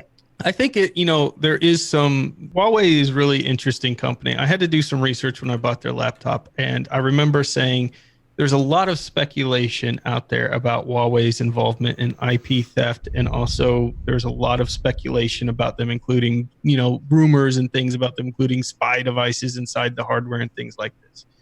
Do we know if this is just a trade war and U.S. is making all of this up as part of the trade war, or is there actually some legitimacy to the fact that they're making this claim against Huawei and no other company, at least at the moment, with as much pressure as Huawei, that they are indeed tied to the Chinese government and basically are doing things to acquire and take information, that stuff. I mean, that's the thing we don't know, right? Because nobody has come out and said, here's the proof. Now, there were some people in Huawei that were indicted and jailed recently for some things. I think it may have been IP theft. So there seems to be some truth and maybe some exaggeration here, but because we don't know all the cards on the table, I hope Huawei, if they are innocent, finds a way to get their product out there and pushes some open source method to do it, and that helps the open source community as a whole. If they're not innocent, then I hope they are crippled, I guess, you know? Yeah, but tell me something.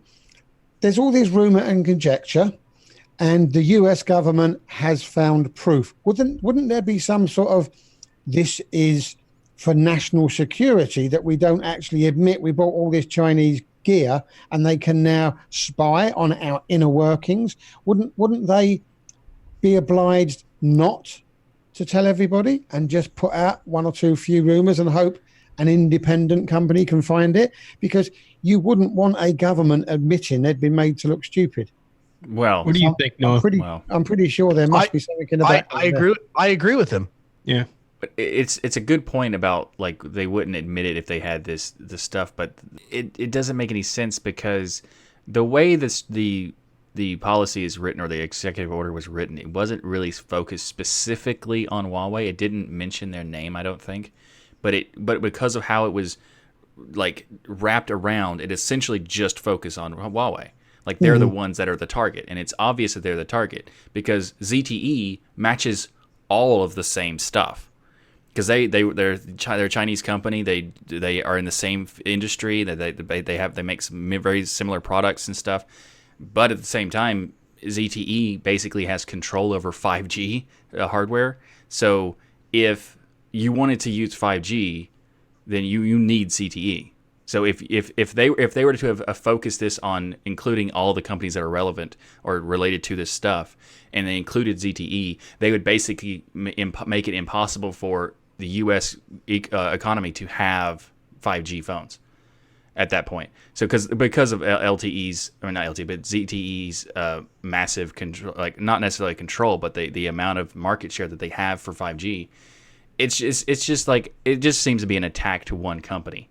And if they were going to attack one company, at least just straight up say we're attacking this one company. But they're not admitting what they're trying to do. And so, I just wish that it would like be more open, or give some evidence, or do something that makes it reasonable for this action. But to Zeb's point, if they give that evidence, perhaps it create a national panic, because they're so integrated into the this executive order says world. it's a form of national security. The reason why they're doing it is national security. And they're already admitting it at that point. It's actually interesting you should bring up that point, Michael, then, because they're only pinpointing Huawei as such. Let's not forget that your current leader is an ex-entrepreneur. Could there have been something that happened years ago where he was made to look stupid by the chairman of Huawei, and this is his roundabout silly way of, am I just like conspiracy theory rubbish now? I don't know. You should take the aluminum hat off first. No, who knows what behind the scenes is. My point is, I think we need more. I would love to see more evidence, because ultimately, I think you love your phone from Huawei, Zeb. Yeah, definitely. I really enjoyed their laptops, but if they are doing what they are alleged to be doing, then it's very serious. If they're not, then this is a horrible misrepresentation and ruining of a company for no purpose other than, trying to build advantages unfairly. So we'll see what comes out over the next few months, and maybe they'll find a way to recover from it. This is really interesting, the thing that's happening with Canonical. They have, the previous versions of their releases. I'll say. Their previous version of releases, they made it much more easy to install the Nvidia drivers. And the latest version, that in 1910, it's going to be able to have the Nvidia drivers, making it even easier by including them on the ISO, so you don't have to download them in order to install them. So this is interesting because it makes it for people who are trying to install their system offline to have access to the drivers that they need. And in some part of me goes, that's a good point, because there are times where people would install a system and then try to do something, but they're offline and it breaks because they don't have the right drivers. So that's good. But at the same time, it's weird that they are focusing so much on Nvidia, in the sense of, like, now it's Ryan has talked about it in previous episodes, that the fact that AMD is not getting enough attention from Ubuntu, but Nvidia is getting all this focus on it, and they're even willing to add 400 or something. No, it was 200 or something megabytes or something like that to on top of their existing stuff. So they take it to the point where they have like 2.1, 2.2 gigabytes of an ISO that previously they would argue about even the smallest amount of stuff added to an ISO. Mm-hmm. Yeah, it's actually about 115 meg when you download the run file anyway. Okay, well, that's better, but still, it's still a lot. Yeah. It's still a lot for this particular purpose that only applies to, I don't know about it's not necessarily half of the people. So and it's just weird that they're not putting that much focus on the competitor of AMD, even though AMD is the open source person, or like the open source company that's focusing. Champion even, yeah.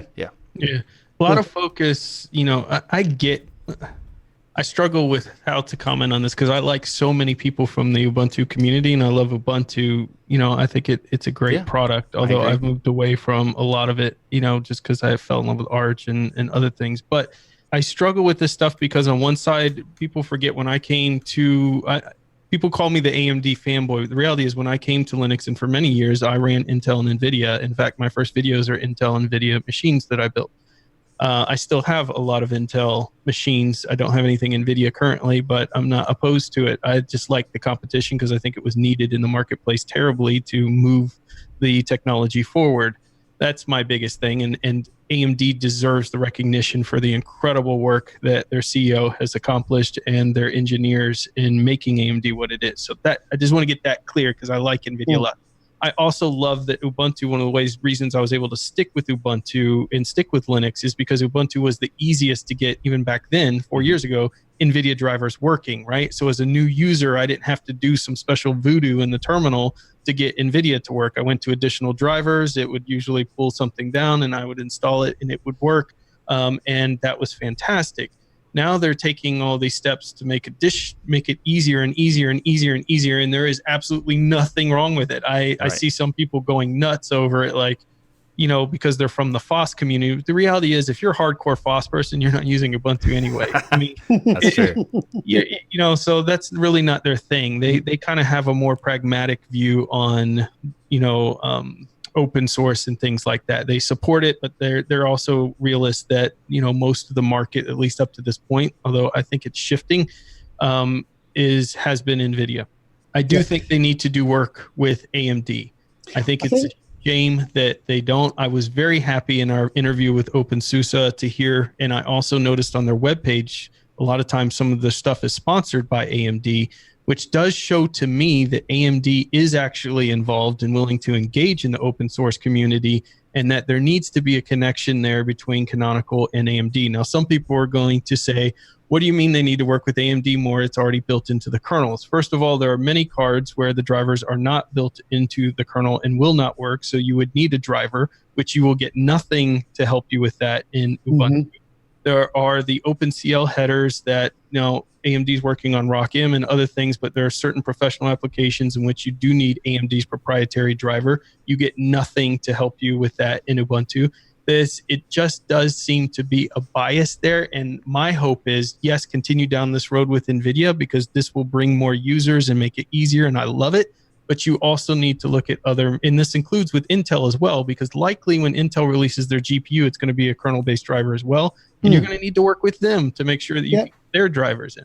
I think to address the balance is exactly as you said. Canonical need to put those AMD drivers on the CD or the USB or the ISO image, as well as having the NVIDIA stuff. But also, I think because the AMD stuff is baked into the kernel, okay, I know you like to take your time and you're always 3 or 4.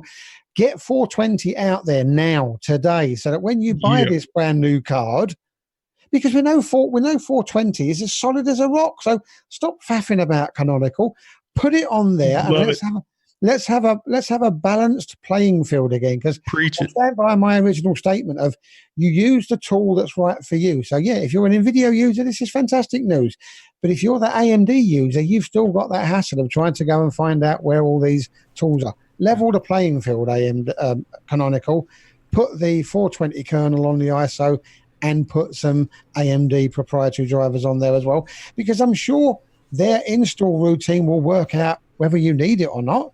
Because I'm sure that if you download 1910 and you've got an Intel machine, it won't even bother looking at AMD because it can't find it in your hardware. So level the playing field. Well, it is. The 1910 will have a level playing field because 1904 already has version 5.0 in it, so 1910 is probably going to have 5.2, and they're going to have the support for the existing hardware. The new hardware that's coming out soon, probably not going to have support for that. And that's the biggest issue with it. I think it's great that Canonical is trying to make it easier for users because that's what they do. That's the reason why Ubuntu is the suggestion. Why they're the very biggest desktop, probably. Yeah. And I think that it's a great thing that they're doing this. It's just they shouldn't be focused on one company. They should be focusing on all of the companies that are necessary to have hardware for users. And there's this. It's interesting because AMD is. Like Intel has always been the open source option, but they also were the CPU only. And AMD was the first company that had graphics cards that were open source, that are actually focused on the community and using the kernel modules and that kind of thing. And the fact that they are such a benefit and I guess like a bastion of the community at this point, because they open source their CPU, they open source their GPU, they have but at the same time, we have distros that are not really focusing on the people who are focusing on us. Yeah, exactly. That's the part that annoys me. If we would have if they had AMD and Nvidia the equal playing field, like you were saying, Zeb, I wouldn't care that they were adding this new new feature to the ISO. That'd be just great. Sure.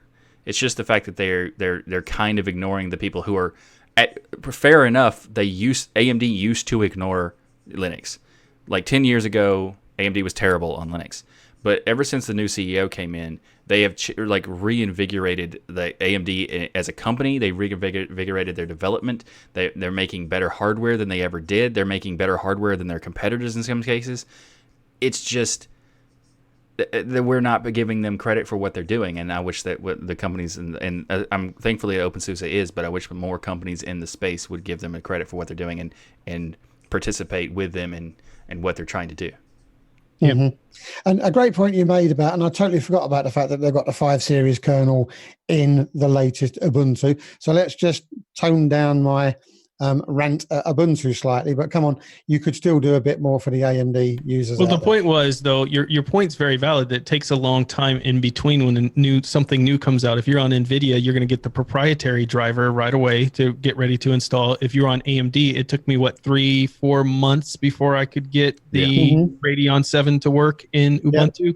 Which is why I left Ubuntu, why no machine in my house runs it, not because I don't like it, not because it wasn't the thing that sold me on Linux, not because I don't love the community, because I do, but because I realized at that point, I am somebody who always has the latest and greatest stuff, and Ubuntu can't keep up. Yeah. And that's why I went to a rolling release model. So I think that in a way, if you look at, like I said, I love what they've done here. I love that they're making it easier for NVIDIA users. They need to balance it. But also when you add in some of the other stuff with their partnership with Microsoft and everything else, there's just a lot of FOSS people, probably even people who aren't hardcore FOSS, going, wow, this is just a lot of proprietary focus going on lately. Yeah. It's also interesting, it's worth noting that the AMD people, like the people who are using NVIDIA, you also should thank AMD and want AMD drivers and everything to get as much attention, because if you looked at the previous, before AMD started their huge approach and their huge campaign to get open source stuff and start working with the kernel and all that stuff, before that,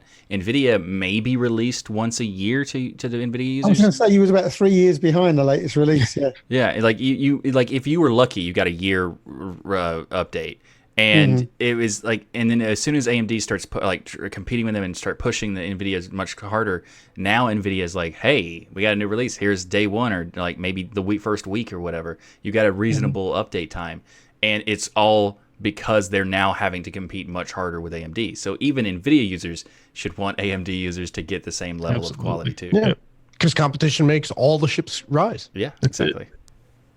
Some app designers and developers have recently banded together to release an open letter to developers of the Gnome platform. The purpose of this letter is to ask the distro developers to stop theming their applications.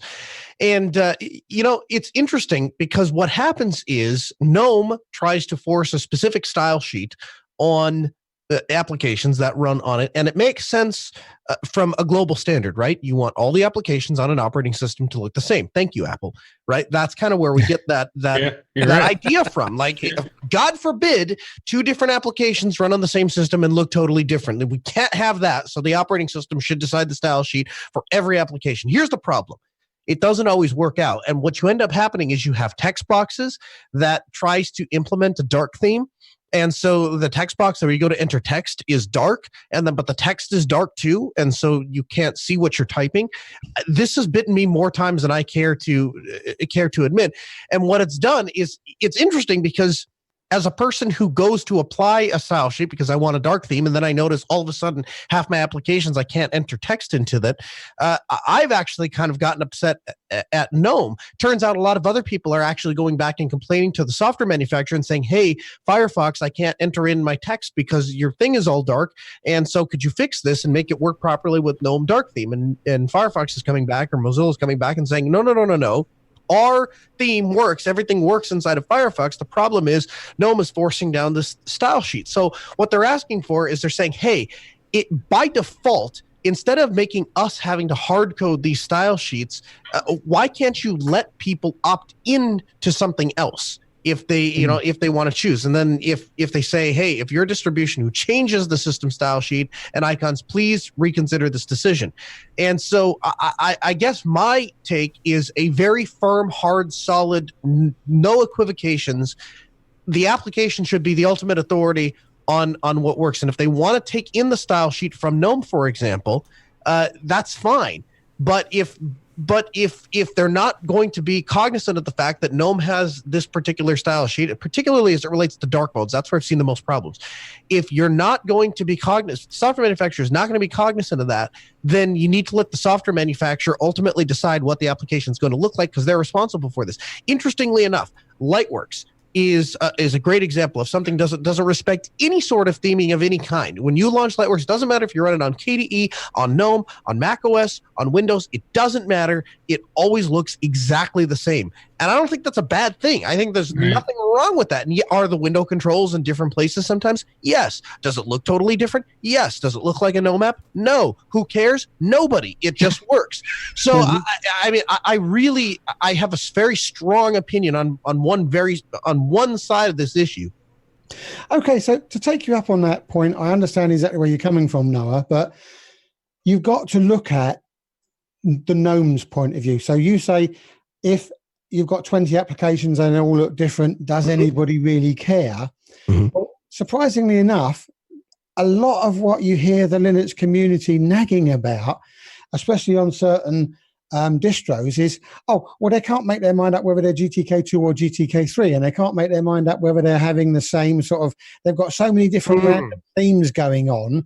And that's where something, let's say, like Elementary comes into its own, because I don't think there's a single misplaced application in their repository that doesn't match the style sheets. Because one of the things that Elementary says is, if you want to design an application to work with us, you follow these coding designs. And it may just be because it's the way GNOME does it, that they don't say to people, okay, by the way, when you provide an application, please write it in this particular style. It's got to conform to our applications. But I totally understand, somebody spent 6 months pouring their heart into this application and everything looks great, and GNOME goes, nah, throw it away, you're going to look like this. It must be infuriating. And you get their support tickets on top of it. The application developer now has to sit there and deal with, which I've had happen to me many times in the past, where you open an application, you can't see any text. It's happened in Kdenlive, in fact, where just the text is just completely gone because some theme overrides Kdenlive's theme, and then poof,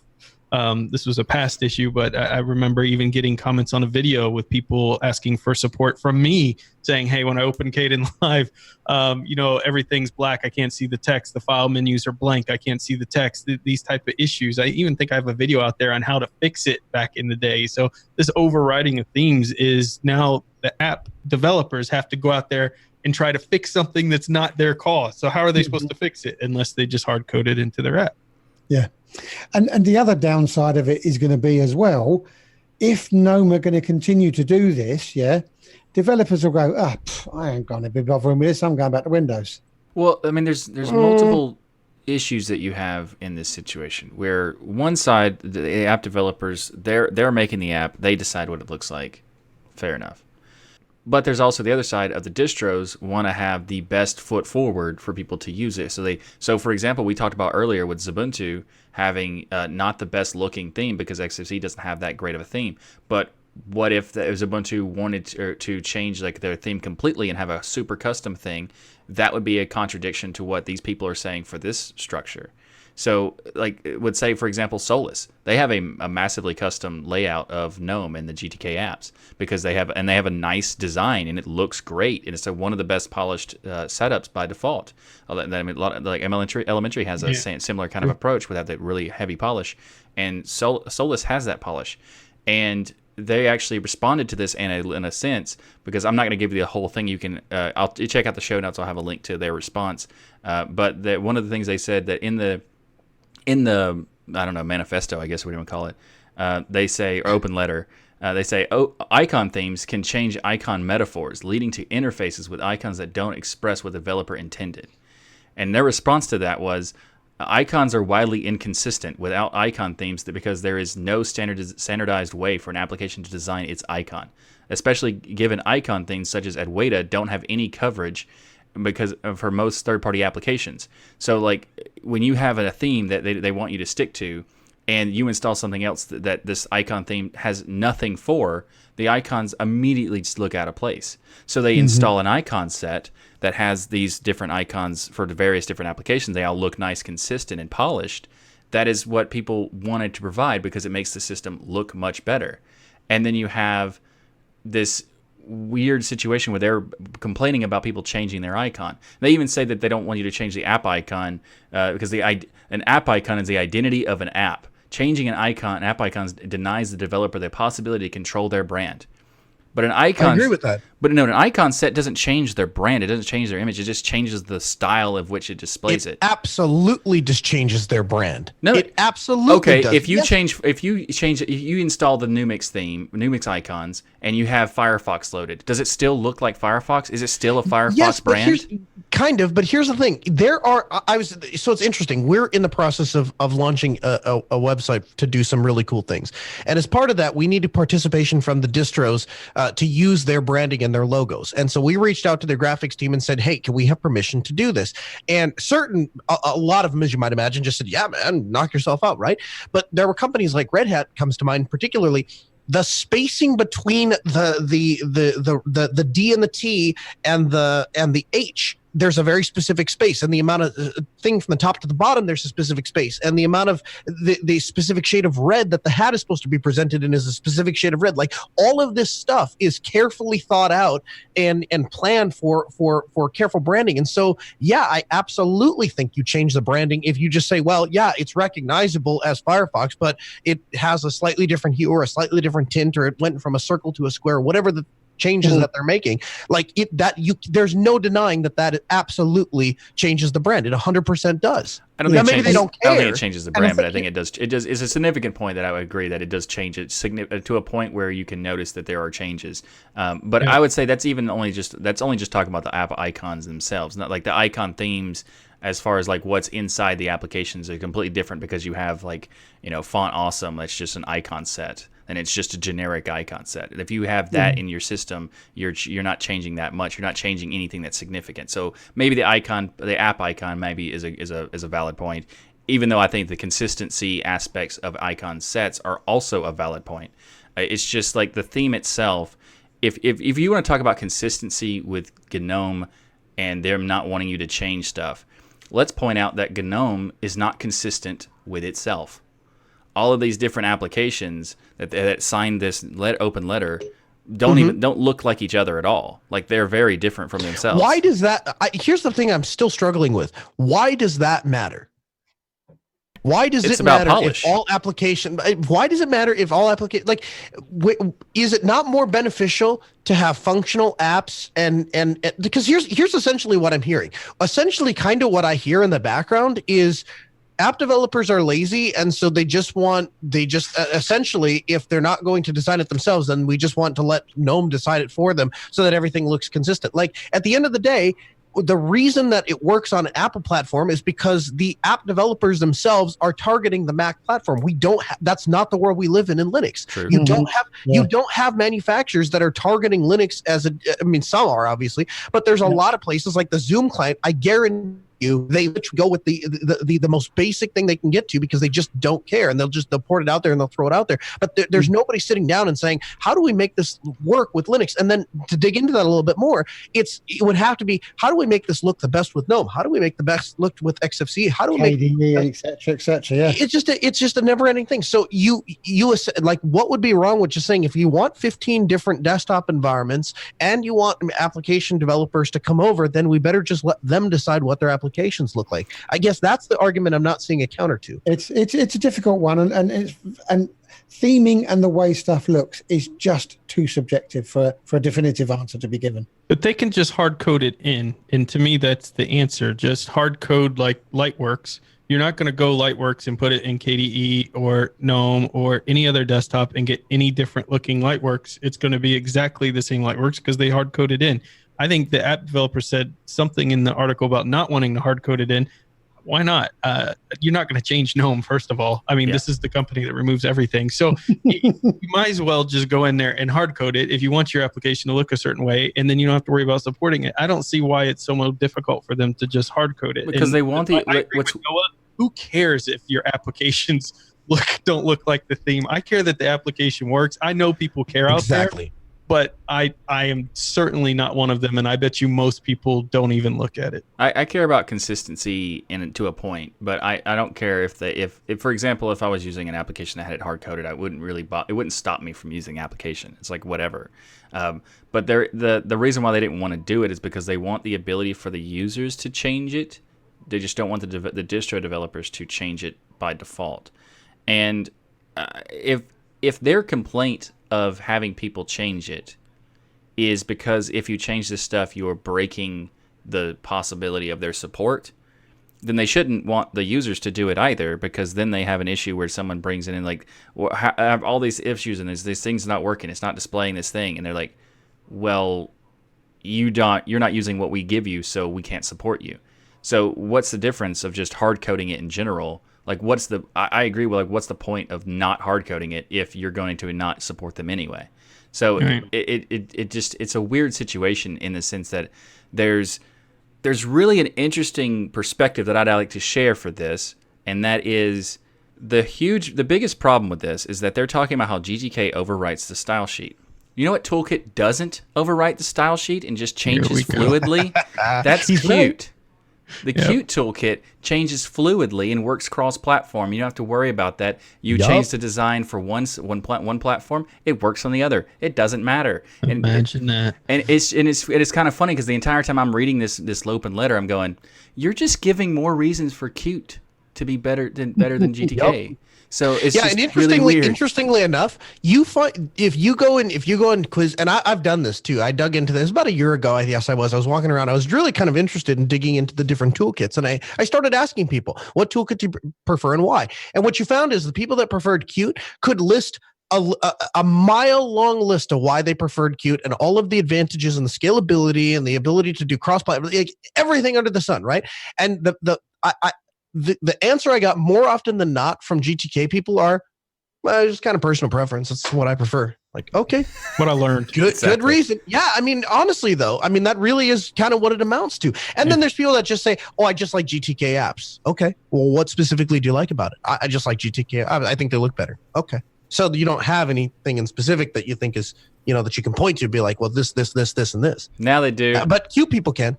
Yeah, we have an extra one now.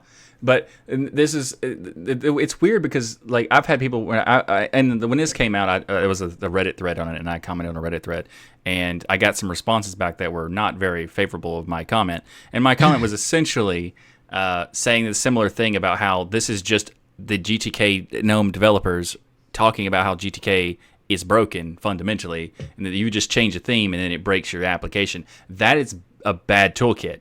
Whereas if you change the colors and you change the layout, you change the decorations of an application, it doesn't break the application. It doesn't hurt anything. Like it manages it so much better. But at the same time, when I also pointed out how Qt is cross-platform, GTK is not, and so the fact that we're focusing on GTK as so much in this community is kind of weird to me, because the transition from getting a developer to come to Linux, if you say, hey, here's Qt, you can use Qt on our platform too. You're already used to it. Who cares? Feel free. And if we were focusing that way, it would make more sense to get more developers to come over. But then we have so much focus on GTK, which is completely different than anything they've ever used before. Because can you get GTK on Windows? Yeah, kinda. There's third-party tools, so if you want to install a repo from Microsoft that has a older version of GTK in it, yeah, you can get it, I guess. Sure. Or if you want to have other third-party tools to get it, I guess. And if you wanted to get the Mac version, yeah, it sort of works, but you also have to install this extra bundle integration package that's not exactly the same as GTK. So even if you technically can get GTK on these different platforms, it's not really the same code base because of all the differences that are involved. And then, can you get it on Android? No, not at all. So, like, it's weird that they decided to make this open letter to things talking about how these different issues, because to me, it just made me laugh and say, well, yeah, all of these issues are because it's GTK. If it was Qt, none of this would even be a thing.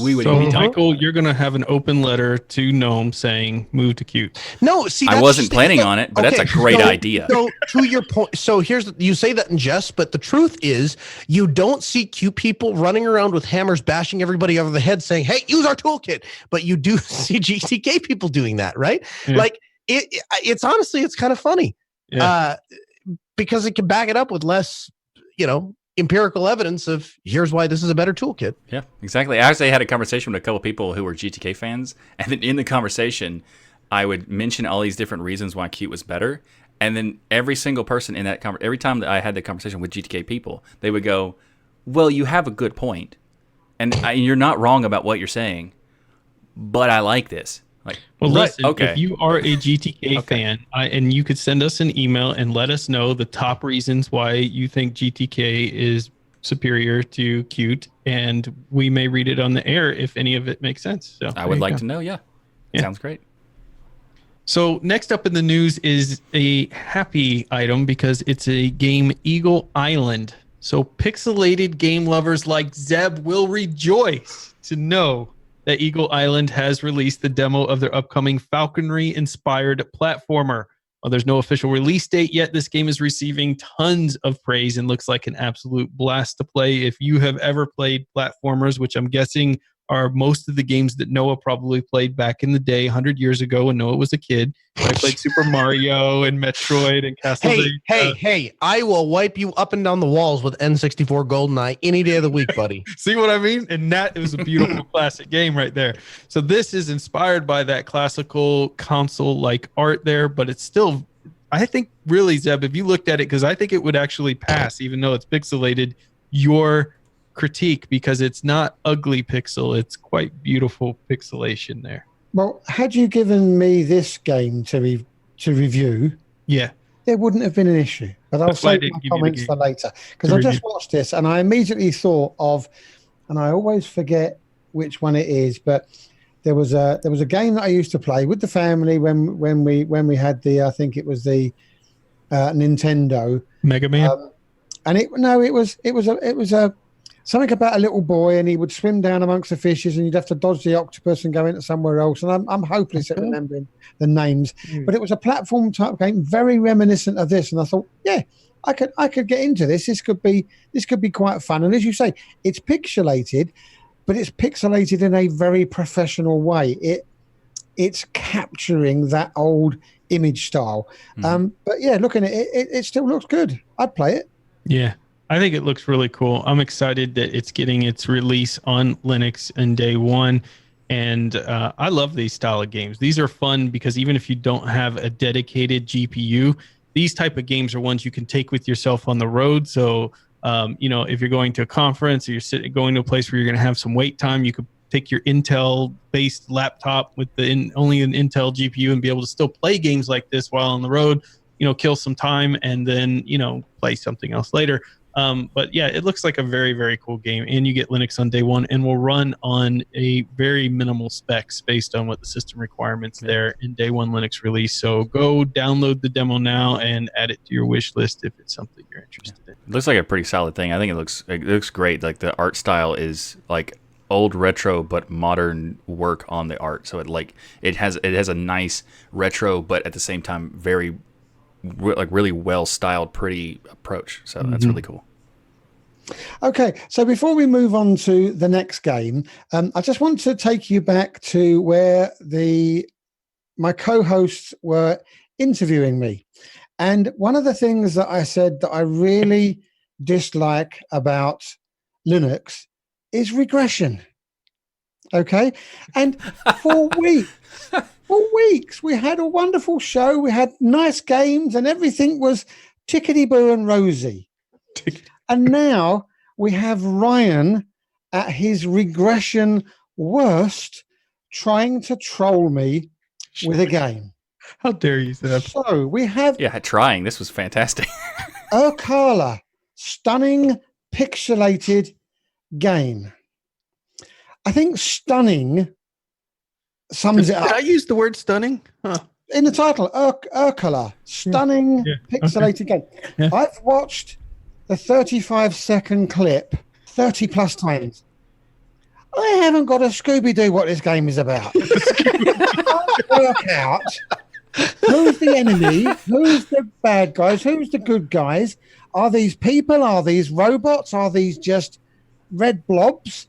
I'm going to leave you to read it, Ryan. It's apart from Dogifesto Manifesto or whatever it was called, this is possibly... Oh, and apart from my Gorilla game that you gave me that time, this has possibly got to be one of the worst things I've asked me to have a look at. So, Zeb, I get blamed for a lot of things on this show, and I'm shocked that you would assume it was me that put this in there. But the truth of the matter is, the person who's laughing the most right now, Mr. Tennell, said, hey... Ryan, in the middle of the week, love this. Give this to Zeb. So the filthy dual booter trying to get his own back. So he gets his own back on Noah last week by giving him a Windows book to hold and with a basically photoshopped him in having a Windows 10 install CD box over my beloved Red Hat box. Yeah. And this week he gives me this monstrosity. Well, I mean, to be fair, it's me getting back at all the other stuff, so it's well, about time, really. What's funny, Zeb, is he put it in there, and I didn't read the top sentence, which is "You've got to troll Zeb with this." I just saw the video, so I clicked on it, and my response was, "This looks awesome." And Michael's response took a few seconds later, and he's like, "Yeah, but look at the Zeb thing." Because I look at these type of games and I love them, right? I mean, to me, this game actually looks cool and it looks fun. I'm like, it's definitely a preference thing. I put this on a 4K screen, full screen. Yeah, it's. What are you talking about? So it's obviously what it's about. Is that it's we've about not- endless we've waves not- of enemies. It's about Irkalla, obviously. Yeah, it's about having a ton of different defense. It's like a tower defense type game. Yeah. It's a cool concept. But how can you tell the difference? One mountain just before. Oh, I didn't use the video. I just read the notes. Before we go any further, let's talk. We haven't even explained what the game is. The Linux version has been confirmed, so hopefully the final product will not be far off. Some of the features include responsive platform controls, endless enemy waves based on administrative and defensive building, character weapon progression, and random bosses. So now you and can it's a platform, talk about and it's a platform tactic game, right? But how can you tell the difference between what's a boss, what's a bad guy, what's a good guy, when the graphics are so shocking? To be fair, the way that they made the video is not the best for a demonstration of the game, because the video goes from showing some snippets of the game, then some big text, and then back and forth over and over and over. So you don't really know exactly what's going on because you don't have the context of what it's trying to do. If they were to do if they were to show you more of a gameplay footage, you would get what it is, because there's pieces of the footage in that snippet that you can tell if you basically what it is, the 3 blocked character with the 2 blocks extended out are the bad guys, and the 5 block half moon pixel with the half block down line and the little red, that's your mech. That's the good guy, and I'm not having a go at the game manufacturers, because there are people out here who love these types of games. Yeah, and this is really, it's not a Ryan troll attempt; it's a Michael troll attempt. And I'll end this. I think it was successful. By saying, paybacks are. Yep, it was definitely successful. I'm gonna put that on the mark right there. Yeah, well done, Michael. But I think the game's still pretty. It has potential. So if you like pixelated games, you should definitely check it out. It's not like it's a unique design for sure. And the game's Irkalla. All right, so on to our software spotlight. This one has been just a amazing, great tool for me. I absolutely love it. Called Deja Dup. It is a very simple backup tool that allows you to do complex backup tasks, including remote backups. So if you have offsite remote backups that you're trying to connect to, you have the ability to do that in Deja Dup through a GUI interface. If I have a new machine, I can set up long scripts and things with rsync and maybe just save the scripts and run those across and things like that. I just want to be able to install a program, click a couple buttons, and boom, it's moving my stuff to my new server. I don't want to have to deal with scripting or setting up cron jobs or anything else. And Deja Dup does all the hard work in the background, basically for you. You click a few buttons, you choose where you want the data to go, and click how frequently you want the backup to occur. I've also done several restoral processes, because to me, to use a backup tool, you've got to test the restorals to make sure it actually works. So I've gone through multiple situations where I've purposely deleted files off, done the restorals, and each and every time it brings the data back exactly as it should. So I suggest, if you're wanting to have an easy solution for backup, check out Deja Dup. I love this tool. Mm-hmm. So a question for you guys then. One of the things that I regularly do is in my .local file under share, I back up my American Truck Simulator and Euro Truck Simulator directories. This Deja Dup could do that for me on a regular basis, could it? Or would it be I'd have to fire it up and say, run the backup? No, it can be scheduled.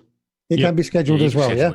And then the nice thing about Deja Dup is it does Delta, right? So once you back, the first one is going to take a really, really, really long time. Then the next ones are just going to be incremental, so they will take seconds probably just to update your progress.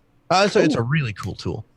In fact, honestly, just not to get too carried away, but Time Machine, which is widely touted as this magical backup thing that runs on Apple, right? It's essentially Deja Dup they ripped off. It's got functionality of rsync all over that place, and that's essentially what they're using with Deja Dup. So all of that incremental backup stuff. We all had it on Linux first. They just ripped it up. And is it easier to use than Timeshift?